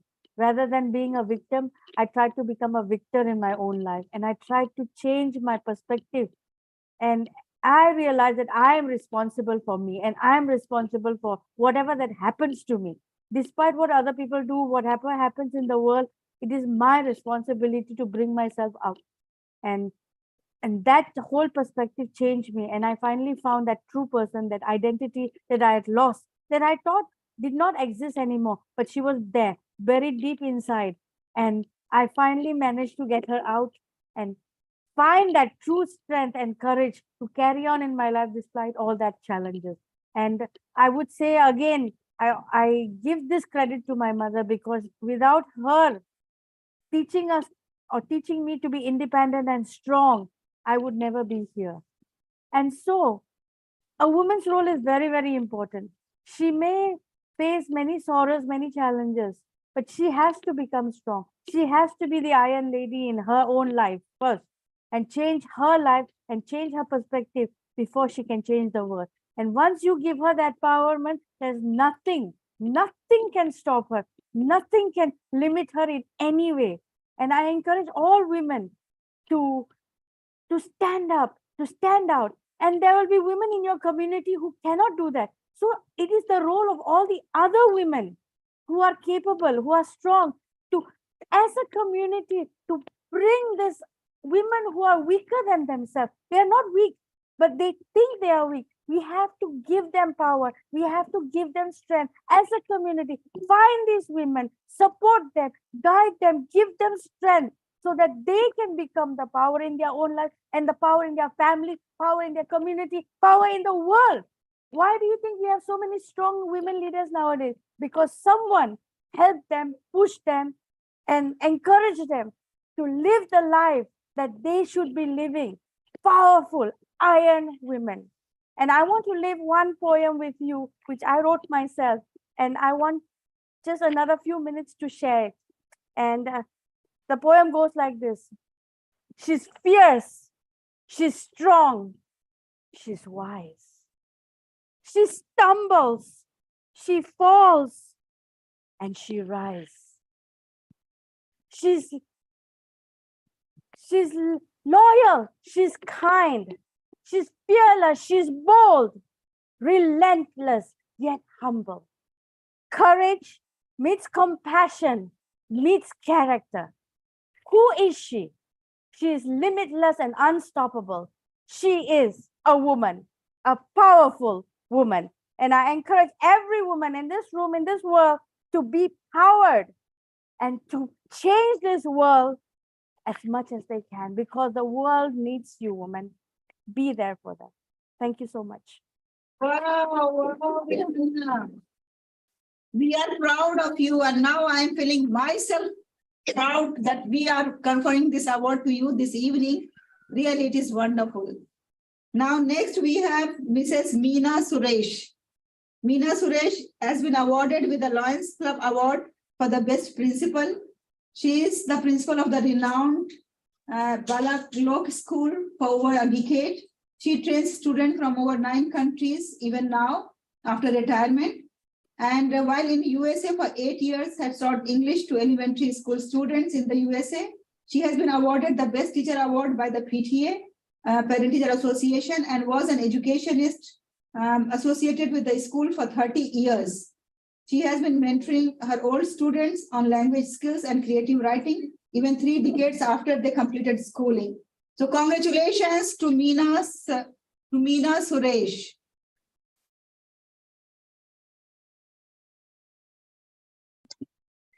Thank you, Mrs. Halima. Thank you, God. And at the outset, I would like to congratulate Dr. Halima. You are the best Iron Lady. You are an inspiration to everyone for having this philanthropic streak in you to search for the people who have achieved something, and you have awarded them. And this is a motivation. When we speak, it's a motivation for the next generation of awardees to come up. Thank you for the wonderful service you are doing. Coming to myself, before I speak about myself, I would like to congratulate all the awardees, and particularly the youngsters. You all are so amazing. Nobody can say that the youngsters are lost. No, you all are so focused. I'm sure you are going to do wonders for this world. Congratulations to all of you. And now about me, there's not much to say. It's just that I started off as a grade 1 teacher in a school that was in its infancy. I grew along with the school. I had the best mentors in the founder principal and the correspondent, who always instilled in us that nothing is more important than the welfare of the students. That has been ingrained in us, and that is what we have been doing, and we are still doing as a team of teachers from the Balilok school where I worked. And I worked as an elementary school teacher, went on to become a high school teacher, and later on, I was appointed as the principal. Of course, during the span of 3 decades and on, There have been many gauntlets that life has thrown in our way, but it is the attitude that with which we face those challenges that helps us go up the stairway of success. There is no can't or impossible when a woman decides that she wants something. Nothing, like somebody said, we have an iron head and we will forge our way through the challenges to reach whatever we have to. And just like Dr. Halima said, I had a very strong family support in my in-laws. Of course, in-laws, we did have skirmishes, but they were a very strong support when I was forging ahead. They were the ones who gave a lot of values to my children. And they were the ones, the little time we spend with them, we learn a lot, a treasure house of knowledge. So these were the things that helped me go up wherever I am. There is one thing I would like to tell the youngsters, though you're striving ahead and doing wonders, which it's mind-boggling what you're doing, yet do spend some time with the elders at home. You're having a very busy schedule, yes, but do spend some time because you learn a lot from them. Resilience, perseverance is something that we learn from our mothers and our grandmothers. My mom was a single mom because we lost our dad very young in our lives, and we were 3 girls. And every one of us have made it very successful in life, all because of my mom, who was very, very strong. And she told us that you make your bed, you have your choice, whether it's a bed of roses or thorns, you lie on it, you don't expect any help from anybody. And that is what has been my strength. Thank you, Amma, for all that you have done for us. And thank you, Dr. Halima. I wish all the awardees all the best. God be with you. Thank you very much, Miss Meena. And it was really an inspiring story for all of us. Now we have Miss Aisha Shifaza from Maldives. Miss Aisha Shifaza is HR professional, an inspiring leader and a mentor. And today, unfortunately, she is unable to attend this function, but she has sent her best wishes to all of us. Aisha Shifaza from Maldives.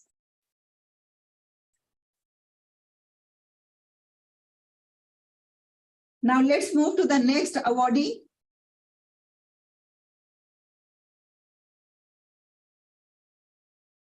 Our next awardee is again from Maldives. And her story is really an inspiring story, a sector where you will find less representation of women. She is the one who has made a mark in this field. She is Mariam Shafia. Mariam Shafia from Maldives, the Director of Sales, Gen Maldives, Male by Shangri-La.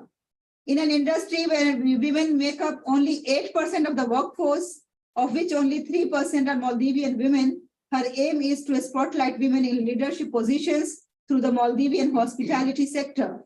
She has started her career journey as a restaurant hostess and worked tirelessly to become the Director of Sales. She has started her career at the age of 17 and has been an unstoppable strength ever since, bringing more than 20 plus years of experience in managerial, executive role, pre-opening to rebranding in the hospitality industry. From an F&B hostess, she moved to front office, spa, housekeeping, sales and event management, reservations, and revenue manager in renewed international hotel chains. Congratulations to Ms. Mariam Shafia, who is not present, but she has sent her representative to receive the award. May I request Dr. Anara to kindly give the award to Ms. Shafia? Yes, please.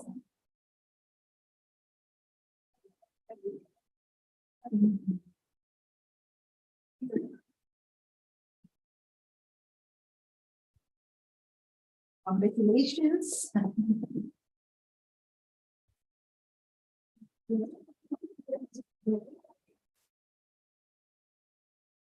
Yeah. Salman, please click the photo.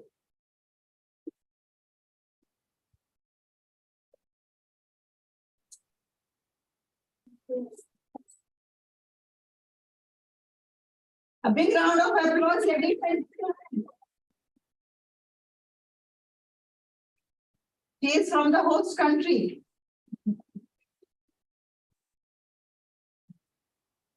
Thank you, congratulations. On behalf of Shafia, thank you so much. Yeah, would you like to say Oh, a few words?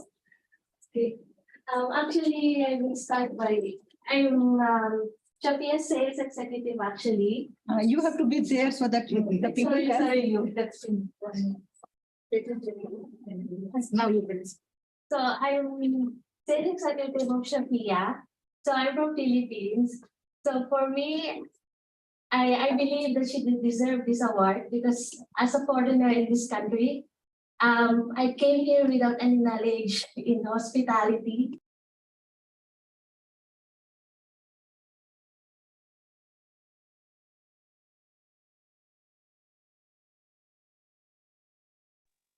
It's muted.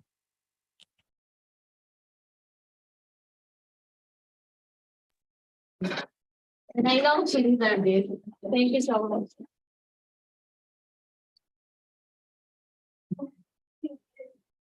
Thank you very much for attending this function and to speaking such high words about Ms. Shafia. Actually, I was very much keen to see Ms. Shafia, but unfortunately she is traveling and she is unable to make it this evening. Convey our regards to her, please. Sure. Now our next awardee is Millie Leong from Singapore. Give a big round of applause to Millie Leong. She is an international award-winning business mentor. She has been invited to speak in 10 plus countries and has trained more than 40,000 entrepreneurs worldwide. In the year 2011, Millie moved to a new country with her 1-year-old daughter in search of a new life with no prior business experience, no sales, branding, or marketing skills. Millie started her first business from home with less than 400 USD. The beginning was tough because of her lack of contacts in the new country. Millie started standing on the street, giving out flyers, knocking on the stranger's door in hope of getting some assignments. And it was really a journey that is a motivational journey for all of us.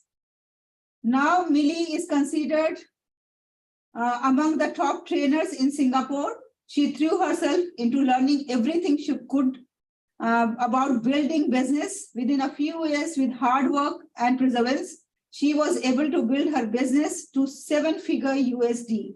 Millie's mission is to help more women to believe in themselves and to create a fulfilling, impactful, the profitable business that they will love. Millie is the recipient of the top 50 most influential women of the year, Women of Influence Year 2022 by Success Magazine. Mentor of the Year, Women Achievers Award Year 2022 by Women Icon, Female Entrepreneurs of the Year. Gold Award 2022 winner by Titan Business Awards. And Best Personal Brand Award Women Empowerment by Marketing Institute of Singapore. Congratulations to Millie. A big round of applause to the awardee. Miss Millie, may I request you to kindly say a few words?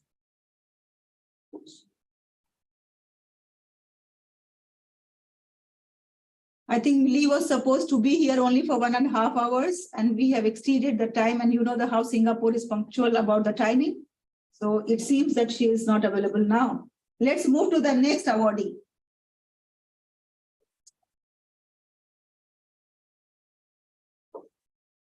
Our next awardee is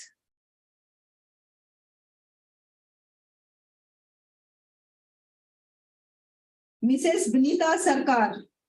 Mrs. Benita Sarkar was the ICSE official, and she was a deputy secretary from Kolkata for 2 long decades. She made a valuable, significant mark in the training and development of principals, heads of schools, educators, and subject teachers from the Kolkata's council office, and by mentoring teachers national-wide and internationally. Congratulations to Mrs. Vinita Sarkar. May I request Mrs. Vinita to say a few words?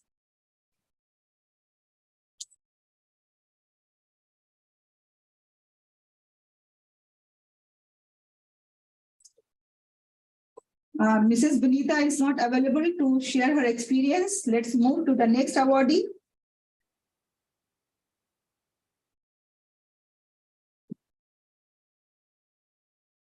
Our next awardee is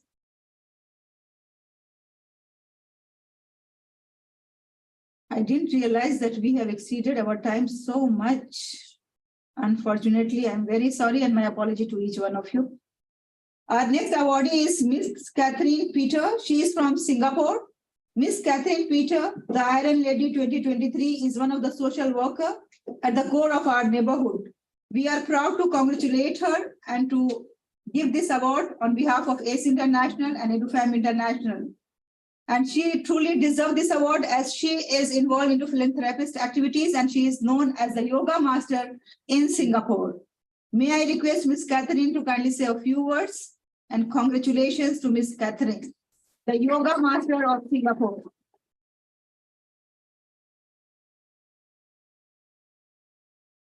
Dr. Ram, would you like to speak on behalf of Miss Catherine?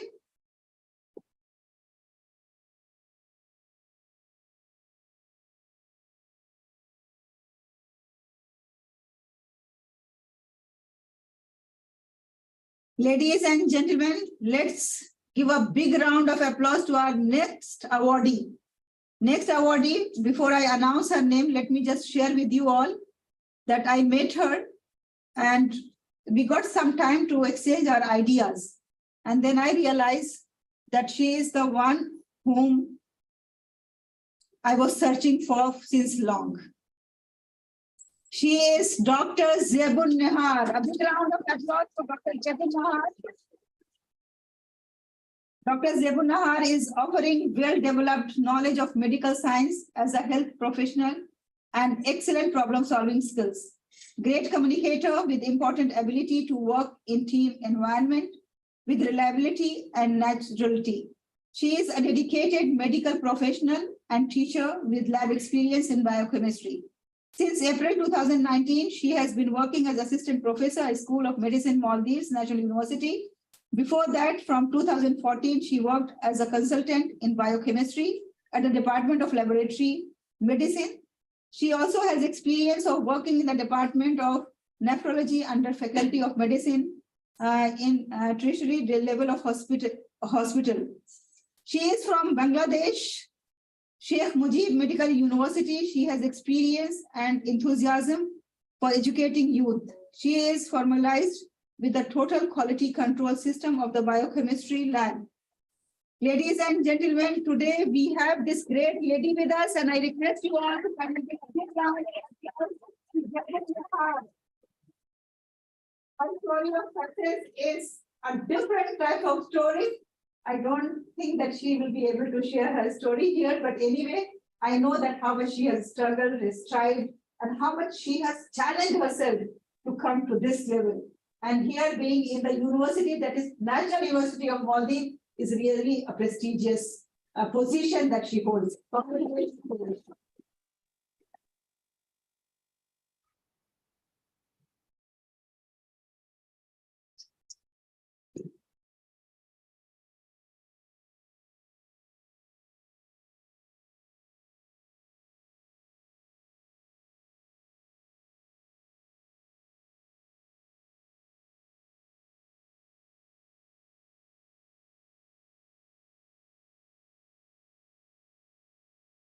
A few words, please.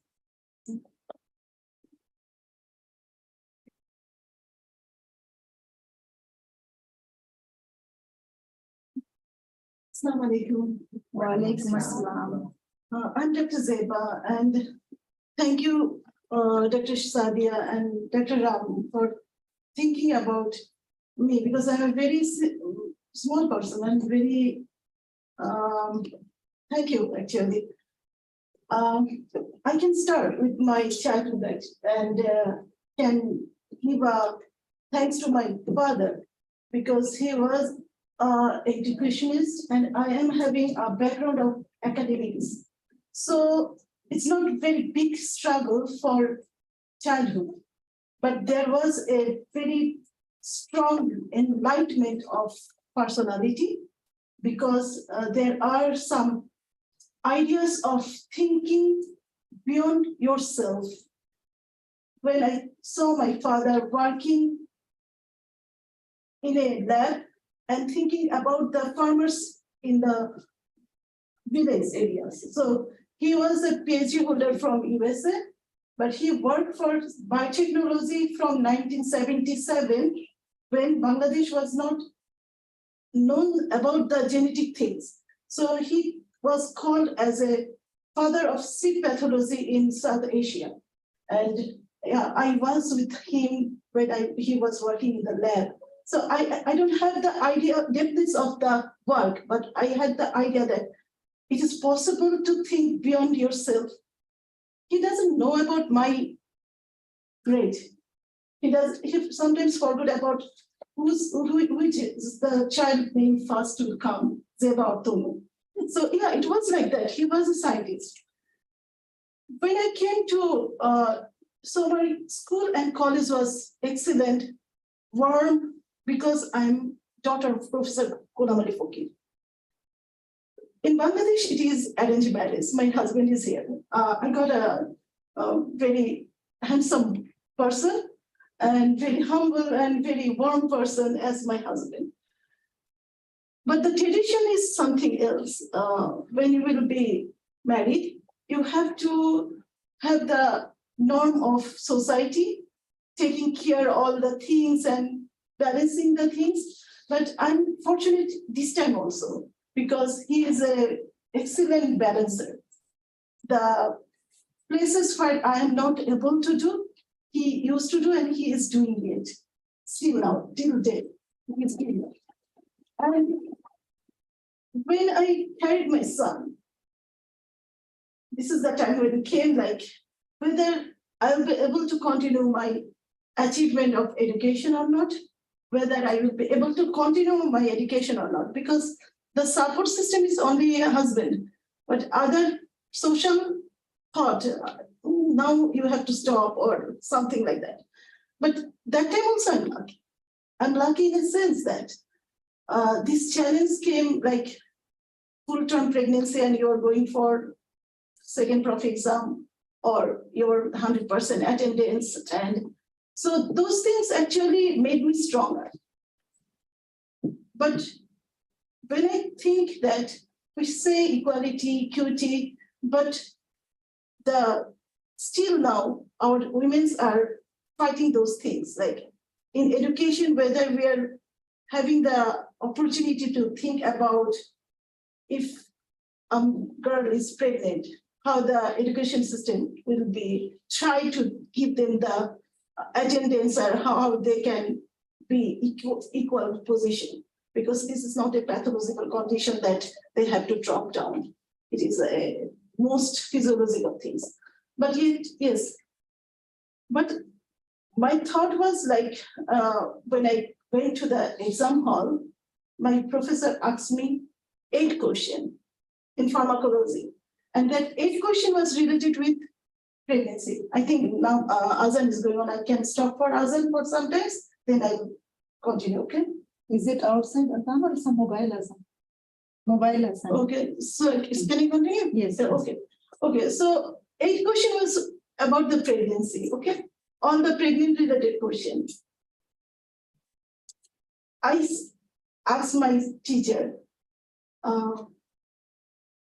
I studied everything. I studied a lot. And I studied about pathology of heart, kidney, everything. Why only pregnancy related question? Please judge me, don't give me mercy as I pregnant and came to give exam. My message to my students is here. Don't think any way that you are less as a woman or anything is coming.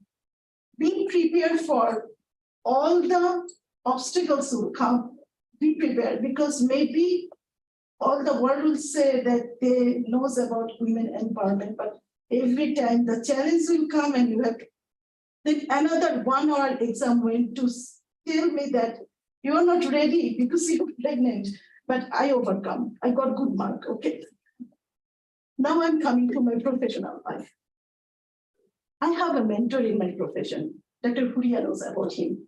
He's the mentor for thousands of people in Bangladesh because he's a leader, he's a politician, and he loves me a lot. He's like a father. And some people thought that maybe I'm his daughter. The first day I met him in his chamber as a very new medical officer in Bangabandhu Sheikh Mujib Medical University. I entered to the room and said, sir, I'm placed to the biochemistry department from nephrology department as a medical officer.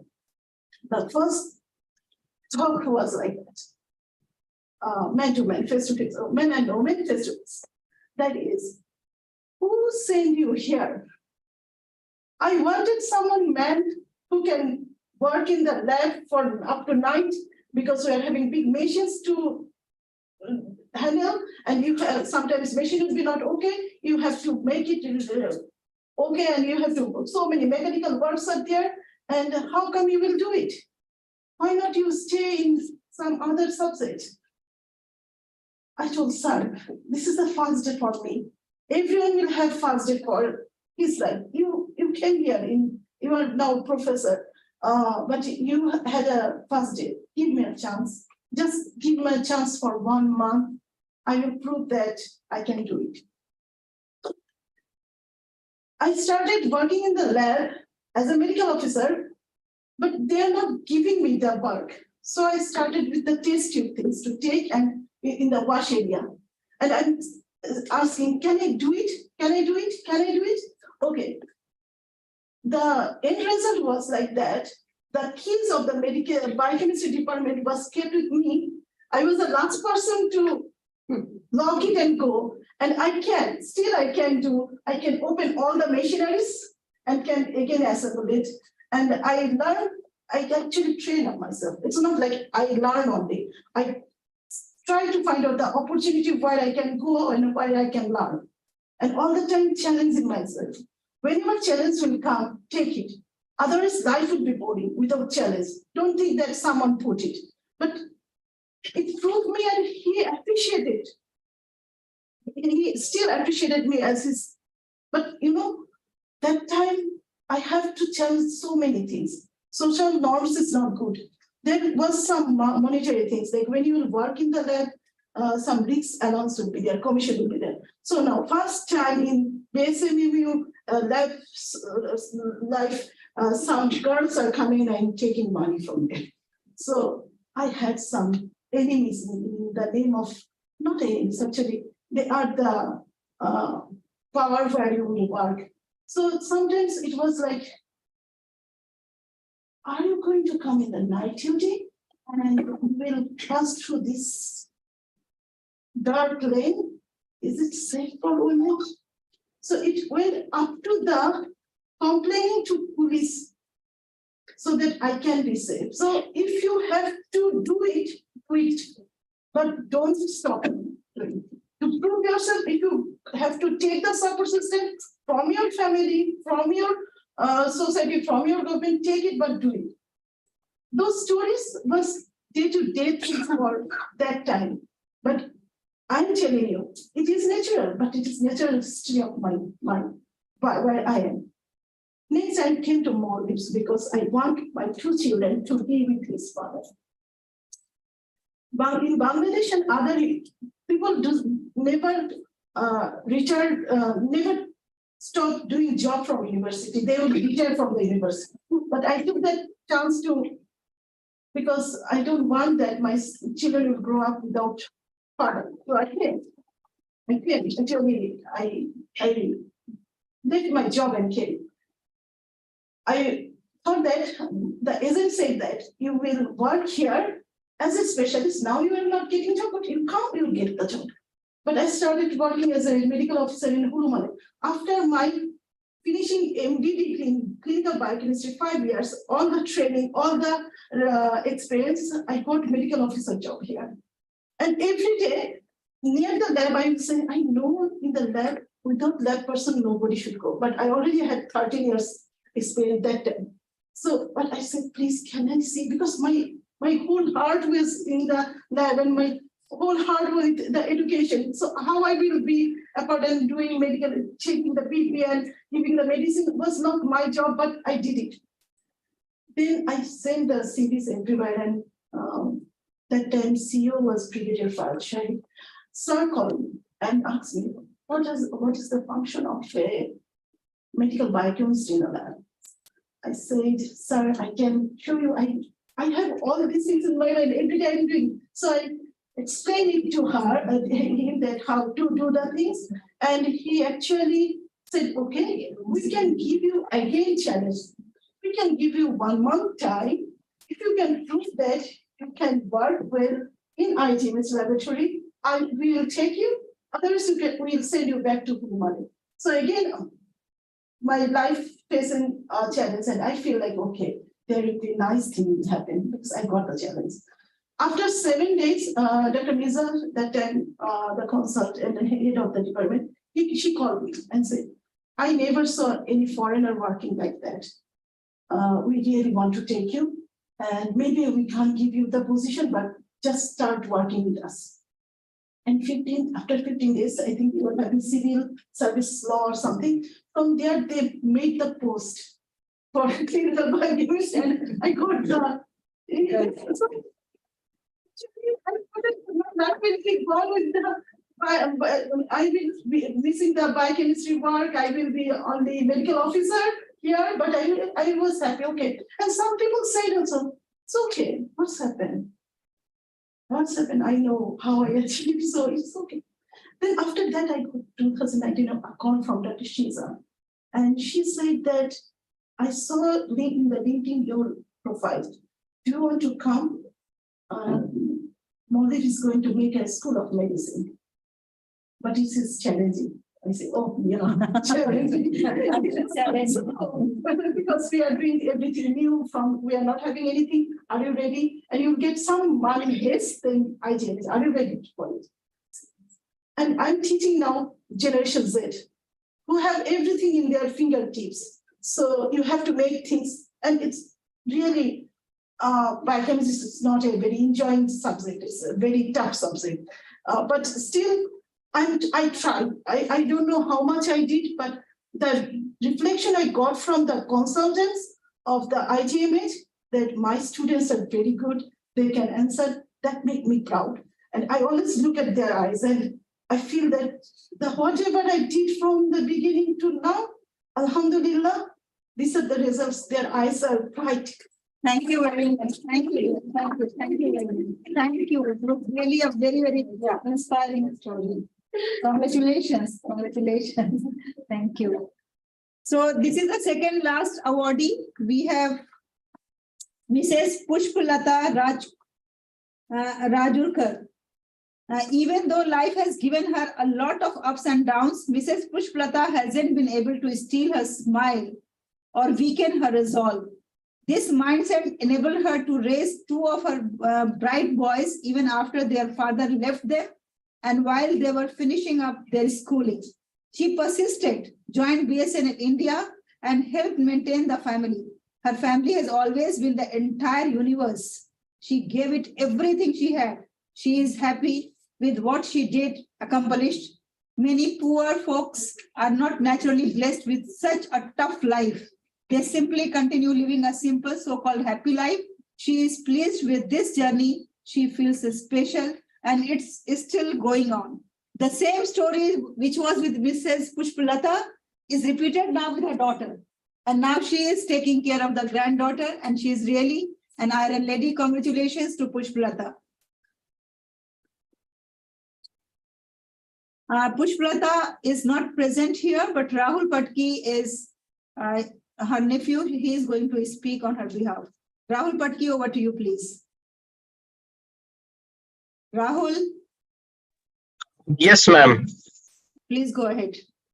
Yeah, sorry, I still, I'm attending few meetings of office and yeah, I was busy in that, but thank you very much for this opportunity.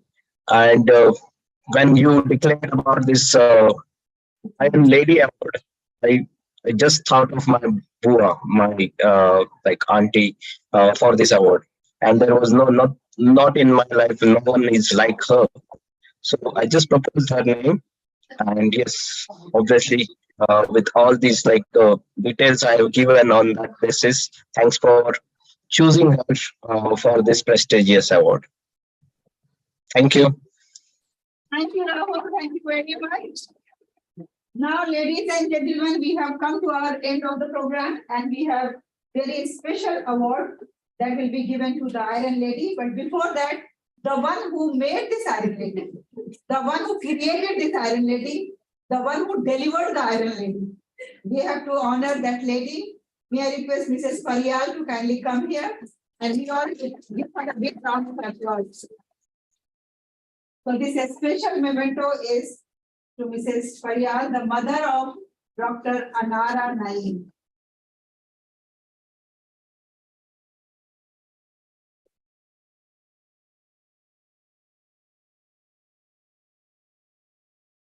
Thank you very much. Thank you and congratulations that you have such a wonderful daughter. Thank you. Thank you. And now we come to the end of this award ceremony. There are many more Iron Ladies in the world, I know, but we have limitations of resources. We have limitations of time. We have limitations of our human capacity. So that's why we have limited them to 17. And our special awardee for this award is Dr. Anara Naeem. Anara is a former parliament member who has now served as an Islamic lecturer, author, lawyer, and mental health advocate from Maldives. Since 2007, she has been advocating for the religion of Islam by giving public lectures and via TV and radio programs. A big round of applause.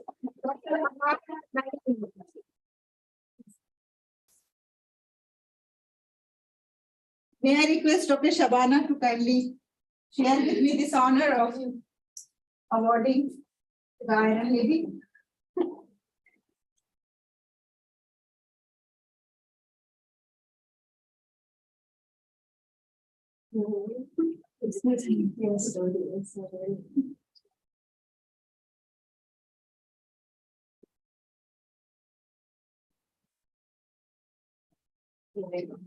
Thank you very much. And now the only odd man out, the only odd man out among the female crowd is a man. As I told you in the beginning that without man, we can't do the things. And this was also not possible if a man was not there. And the man is right in front of us. We are going to honor him with this special memento for Saeed Ahmad, principal of Dr. Nala, principal of Bila International High School.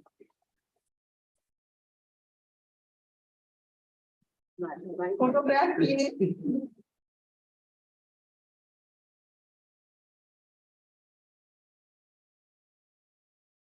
And before I request him for the vote of thanks, let me just have the honor of awarding our young girls who have prepared themselves at 11th hour. Just yesterday, they were informed that they have to prepare and they have to anchor here. So let me invite those beautiful girls with beautiful voice to kindly accept this memento on behalf of EduFund. Please come here.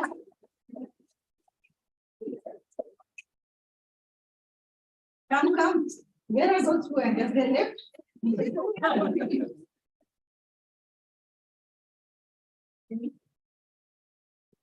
Congratulations.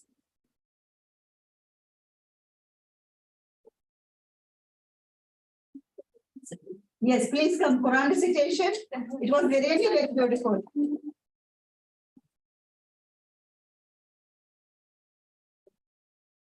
Quran recitation. Come, please. And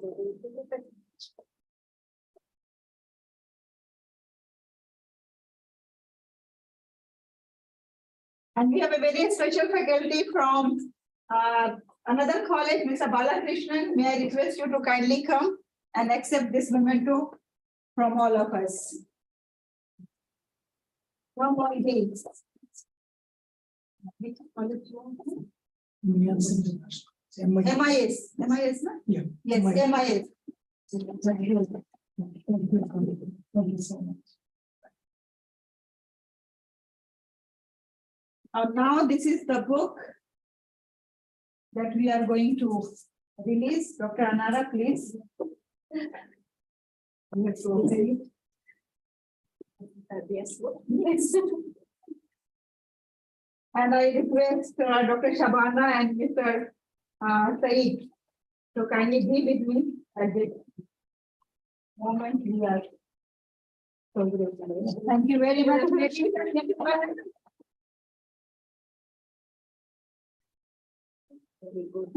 Yeah. This book is all about parenting, and whatever I have made mistakes in my life while parenting, I have just compiled all my mistakes so that you new generation you should not make those mistakes in the parenting. So there are 35 topics, and then you have to, it is going to be very beneficial for the parents. Thank you very much. Dr. Anara, we have a tradition of presenting the shawl to the chief guest. So may I have the honor of presenting this?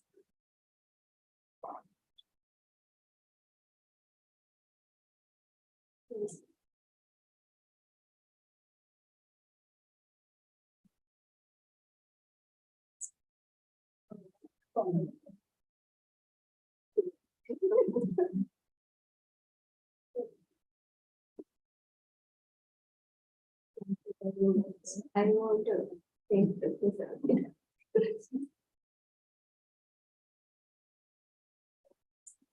Okay, thank you. That you have graced our function. Thank you. Thank you very much, and I would like to thank ACE International and Codex International for recognizing. Yeah. Thank you very much for ACE International and Codex International for recognizing women's work. We are very happy to meet each and every woman here. Congratulations. Thank you. Thank you very much. And now, ladies and gentlemen, before we go for the refreshment and prayer, that's also important. Before refreshment prayer, let me have the honor of inviting Mr. Saeed Ahmed. When I first started about this program in Maldives, because earlier I have done the programs in Singapore, Dubai, and India. This is my first program in Maldives. Nobody has extended a helping hand, but I consider them as my friends and very loving and dear ones, because they have given me the courage to think beyond the box and to approach the people who are really very strangers for me. But now they have become friends. And the first person who has positively responded to me is Mr. Saeed Ahmed. And I would like to acknowledge the help of Dr. Zebul Nehar as well. Because of her support and help, I am able to conduct this program here in Maldives. Really, it means a lot for me. I'm a new person in this country. Just 7 months ago, I landed in this country. And I was greatly impressed, especially by the women. I was greatly impressed the way they are empowered, the way they are working. I wanted to do this here in this country, in this place. And Mr. Saeed has made it possible. Thank you very much.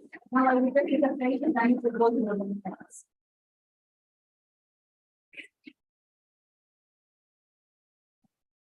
Assalamualaikum. Waalaikumsalam. Australia, the beautiful, wonderful, successful Iron is yet in face-to-face and online learning from around the world. Assalamu alaikum warahmatullahi wabarakatuh. Walaikum assalam. Thank you very much, Dr. Sadia, for inviting me to this beautiful function. I have always been very happy being around ladies because ladies create happiness. The first lady who made me very happy was my mother. She gave me 4 sisters to be with, and they, all 4 of them, made me very happy even today. So when my mother left us, she left me with 4 sisters and of course 3 brothers. So, and I have always been working with more women than men, because in the Maldives and even around the world, a higher percentage of teachers are ladies. And I have been working in schools ever since I left school.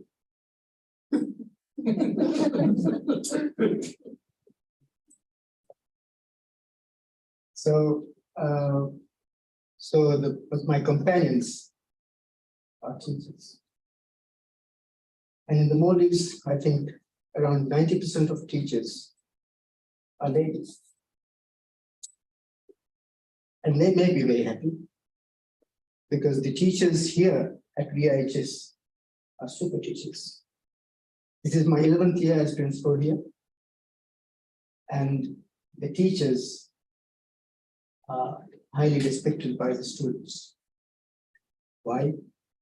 Because the teachers take care of the students.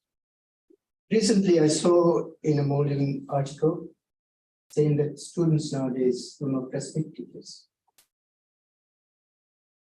I disagree with that, because what I see here is very different. I see that the students respect their teachers. And respect is not a one-way thing. The more you give, the more you get. So if teachers can respect their students, definitely students will respect them. I'm saying this not after reading a book, but after seeing this in practice from my own experience. So that's why I said I love being around the ladies. I have never wanted to go to any other job, even though some people might consider as better jobs have been offered. I've never once wanted to go to a higher post than a school principal. So that's why I remain the longest serving principal in the Maldives.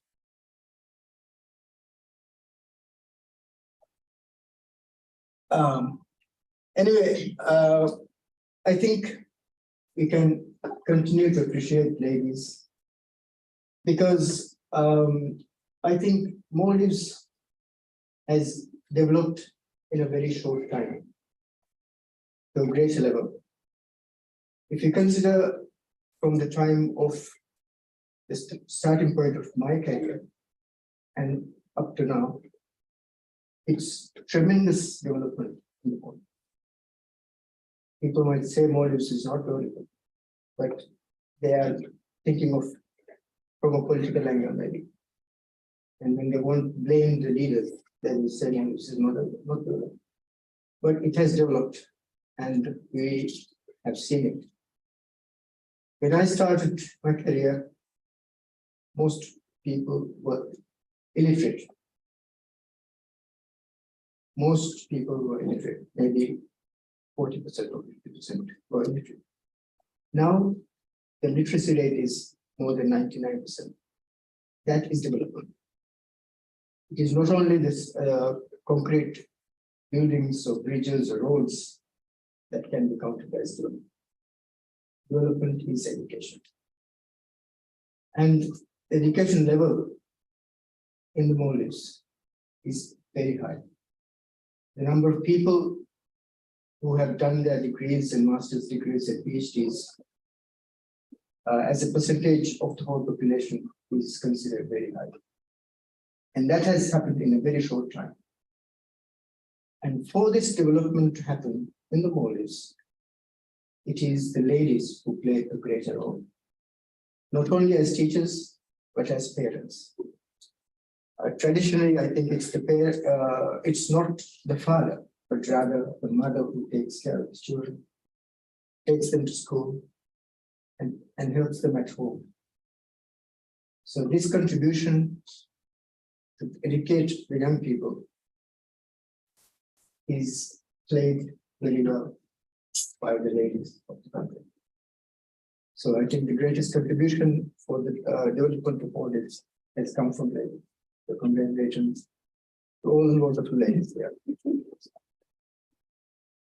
Yeah, if you look at the other social sector, the health sector, it's again the ladies. I don't know what percentage it is. I think maybe it will be a handful of men who are nurses. It's all ladies in the nursing sector. And without great nurses, doctors cannot do anything. So for medical doctors to do their wonderful job, they need help of nurses. And these nurses have always been in the Maldives, except for maybe a handful of men, always been ladies. So at this wonderful ceremony, to salute the ladies in the Maldives and around the world, I can say we can't do enough in appreciation for what they have been doing. So thank you, ladies. Thank you, Sadia, for giving me this opportunity to say a few words and salute all the ladies. Thank you very much. And these words coming from male section of the society, you're representing the male section of the society is really very meaningful for us. We are touched by these things, really touched. Thank you very much. And now this is the time to thank the people on the screen. Like I would like to thank Zia Abedin from UAE. I would like to thank Afrozul Haq Saib Vansasar from Manipur. And I would like to thank Vimala from Chennai. I would like to thank Ishan. Alisha is a young girl who wants to say a few words about women empowerment. Alisha, you can go ahead, please.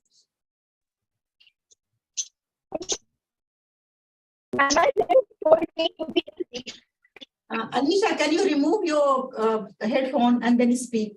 It's not very clear. Yes. Remove and then speak. Yeah.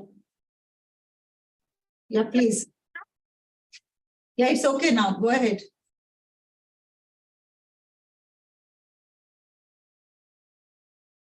My mother told me to be a lady, and for her, that means to be your own person.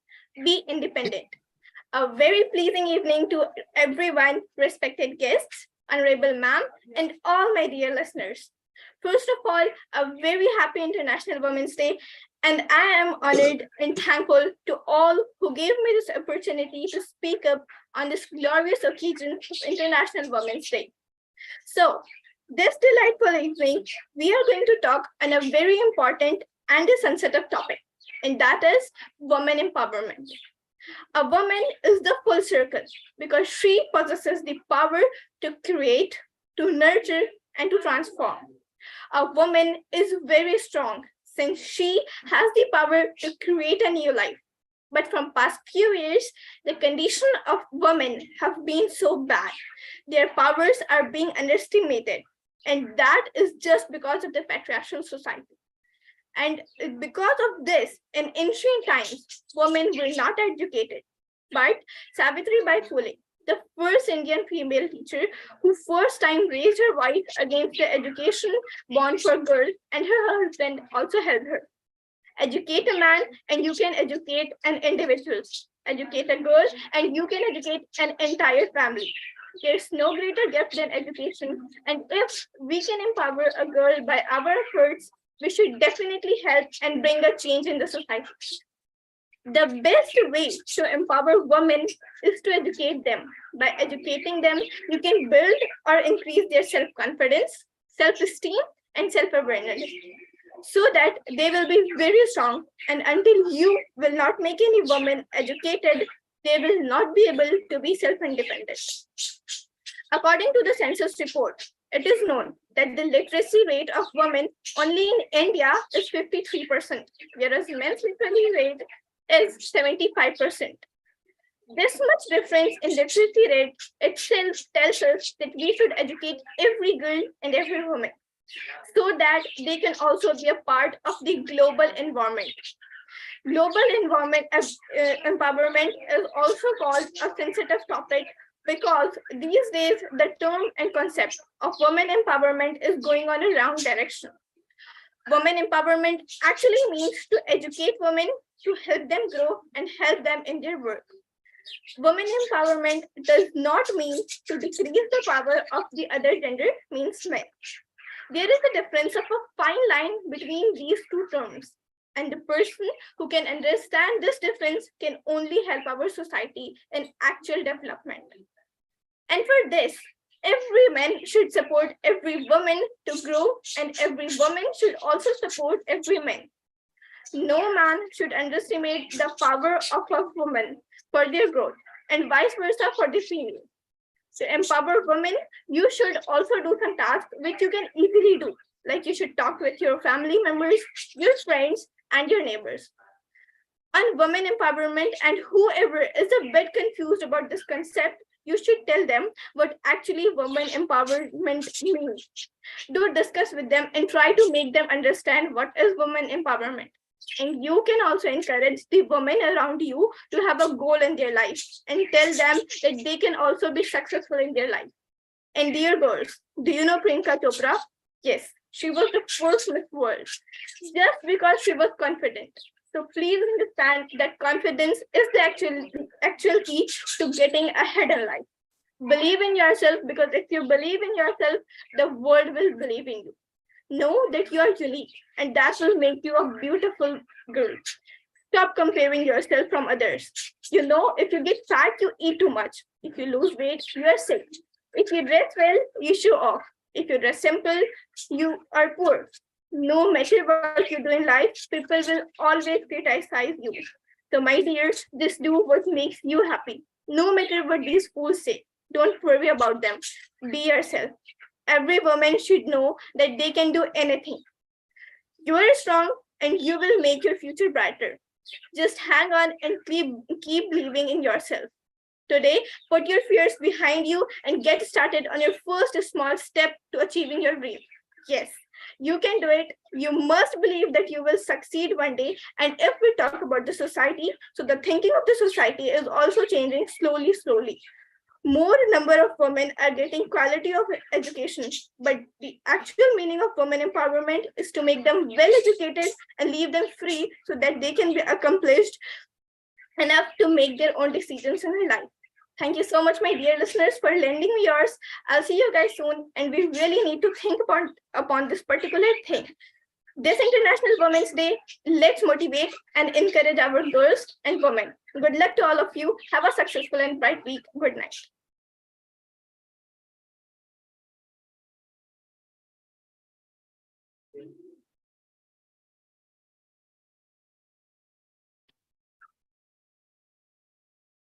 I'm muted, I guess.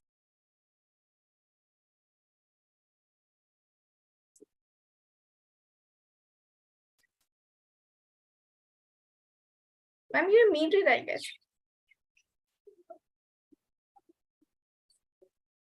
With this, I'm going to close the Zoom. Thank you very much, everybody, for being with us. Take care, and inshallah, the awards of the other people, those who are not in Maldives, will be sent to them through courier, and that we will communicate separately about that. Thank you very much, everyone, for being with us. Thank you. Thank you. Thank you so much, Dr. Sadia and Dr. Anara and other dignitaries and guests. It's a wonderful day to celebrate the awardees as well as the other participants to congratulate them.